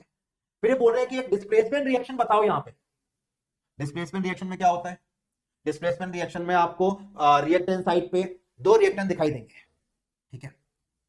प्रोडक्ट साइड पे भी आपको दो प्रोडक्ट दिखाई देंगे। देखो डिफरेंस समझो, कॉम्बिनेशन रिएक्शन में क्या होता है, दो या दो से ज्यादा रिएक्टेंट, प्रोडक्ट एक ही होता है। डिकम्पोजिशन रिएक्शन में रिएक्टेंट एक ही होता है लेकिन प्रोडक्ट दो या दो से ज्यादा होता है, हो गया। डिस्प्लेसमेंट रिएक्शन में एक कंपाउंड दिखेगा और एक एलिमेंट दिखेगा, एक सिंगल डिस्प्लेसमेंट होता है, डबल डिस्प्लेसमेंट रिएक्शन में दोनों ही कंपाउंड्स दिखेंगे, दो रिएक्टेंट दो प्रोडक्ट, दो रिएक्टेंट दो प्रोडक्ट, एक बार डिस्प्लेसमेंट दो बार डिस्प्लेसमेंट, है आसान समझना। ठीक है, तो गाइस ये आपने से क्या पूछा है, ये आपने जो पूछा डिस्प्लेसमेंट रिएक्शन बताओ, कलर चेंज बताओ, तो डिस्प्लेसमेंट रिएक्शन कौन सी है, थर्ड वन, और कलर चेंज क्या है, कॉपर सल्फेट ब्लू कलर का होता है जो कि एक ग्रीन कलर के सॉल्यूशन में कन्वर्ट हो गया due to formation of FeSO4। फिर बोल रहे हैं कि एक रिएक्शन बताओ जो थर्मल डिकम्पोजिशन हो रही है, डिकम्पोजिशन मतलब एक रिएक्टेंट और दो या दो से ज्यादा प्रोडक्ट, वो रिएक्शन नंबर 2 में है। देखो ना, एक रिएक्टेंट तीन प्रोडक्ट आ गए। फिर बोल रहे हैं कि फेरस सल्फेट की थर्मल डिकम्पोजिशन रिएक्शन को बैलेंस करते हैं। अब देखो इन्होंने हाइड्रेटेड फेरस सल्फेट नहीं बोले, या फेरस सल्फेट के क्रिस्टल्स नहीं बोले, या ग्रीन क्रिस्टल्स नहीं बोले, सिर्फ फेरस सल्फेट बोले, तो सिर्फ FeSO4 लेके आप इसे क्या करेंगे, थर्मली डिकम्पोज करेंगे, उसे बैलेंस कर देंगे। अभी देखते हैं बैलेंसिंग इसकी। फिर ये बोल रहे हैं कि जो डबल डिस्प्लेसमेंट रिएक्शन है यहाँ पे वो सिर्फ फोर्थ है, इसकी वर्ड इक्वेशन लिखो और बताओ क्या ये रेडॉक्स होगी क्या। वर्ड इक्वेशन क्या होगी, sodium sulphate plus barium chloride, arrow के साथ क्या देंगे, ये barium sulphate plus sodium chloride, और यहाँ पे सिर्फ म्यूचुअल एक्सचेंज ऑफ आयंस हुआ है, जब आयंस एक्सचेंज होते हैं वो रेडॉक्स रिएक्शन नहीं होती है। ठीक है, तो देखिए इनके आंसर सब, the reaction CaO plus H2O giving CaOH2 is a combination reaction or exothermic reaction. The reaction CuSO4 plus Fe giving FeSO4 plus Cu is a displacement reaction. The color change observed is from blue solution to green solution. फिर thermal decomposition reaction lead nitrate की है, thermal decomposition reaction हो गया, और ये बोले कि ferrous sulphate की थर्मल डिकम्पोजिशन रिएक्शन लिखो। मैंने बैलेंस करके नहीं लिखी बिकॉज सवाल में भी बैलेंस रिएक्शन नहीं लिखी थी, इसलिए मैंने भी इसे बैलेंस करके नहीं लिखा है, जो सवाल में लिखा उतना लिख दिया। थर्मल डिकम्पोजिशन रिएक्शन ये हो गई। अभी बोले कि फेरस सल्फेट की थर्मल डिकम्पोजिशन रिएक्शन लिखो, फेरस सल्फेट लिया तो FeSO4 solid gives Fe2O3 plus SO2 plus SO3, balancing किया तो दो FeSO4, एक Fe2O3 SO2 और SO3 देंगे। Fe2O3 का कलर कैसा होता है, रेडिश ब्राउन, और SO2 और SO3 की बर्निंग सल्फर की स्मेल आती है। और मैं सवाल पूछ रहा हूं, वर्ड इक्वेशन लिखो, तो sodium sulphate plus barium chloride gives, arrow के साथ barium sulphate plus sodium chloride, ये वर्ड इक्वेशन हो गई, इसकी फॉर्मूला नहीं लिखा, वर्ड के फॉर्म में इक्वेशन लिखी है। और एक रेडॉक्स रिएक्शन नहीं है बिकॉज यहाँ पे सिर्फ क्या हो रहे हैं, एक्सचेंज ऑफ आयंस हो रहे हैं। ठीक है, तो गाइस ये पूरा आपका फर्स्ट चैप्टर है chemical reaction and equation, right. एक एक मिनट को अच्छे से यूटिलाइज करो, इस पूरे लेक्चर को अच्छे से देखो, सारे सवालों के आंसर्स देखो कैसे लिखे गए हैं। ठीक है, और मैं आपको इस बात की एश्योरेंस देता हूं कि आपको कोई सवाल अब गलत नहीं होगा एग्जाम में। फ्रॉम दिस चैप्टर आप एक भी मार्क लूज नहीं करेंगे। So I wish you all the best for this particular chapter. और आगे आने वाले टाइम में अब हम बाकी के जो रिमेनिंग चैप्टर है क्लास 10th केमिस्ट्री के, उनके लिए बहुत जल्द मिलेंगे। तो guys all the very best, thank you for your time, and अच्छे से इस चैप्टर को आप कवर करें।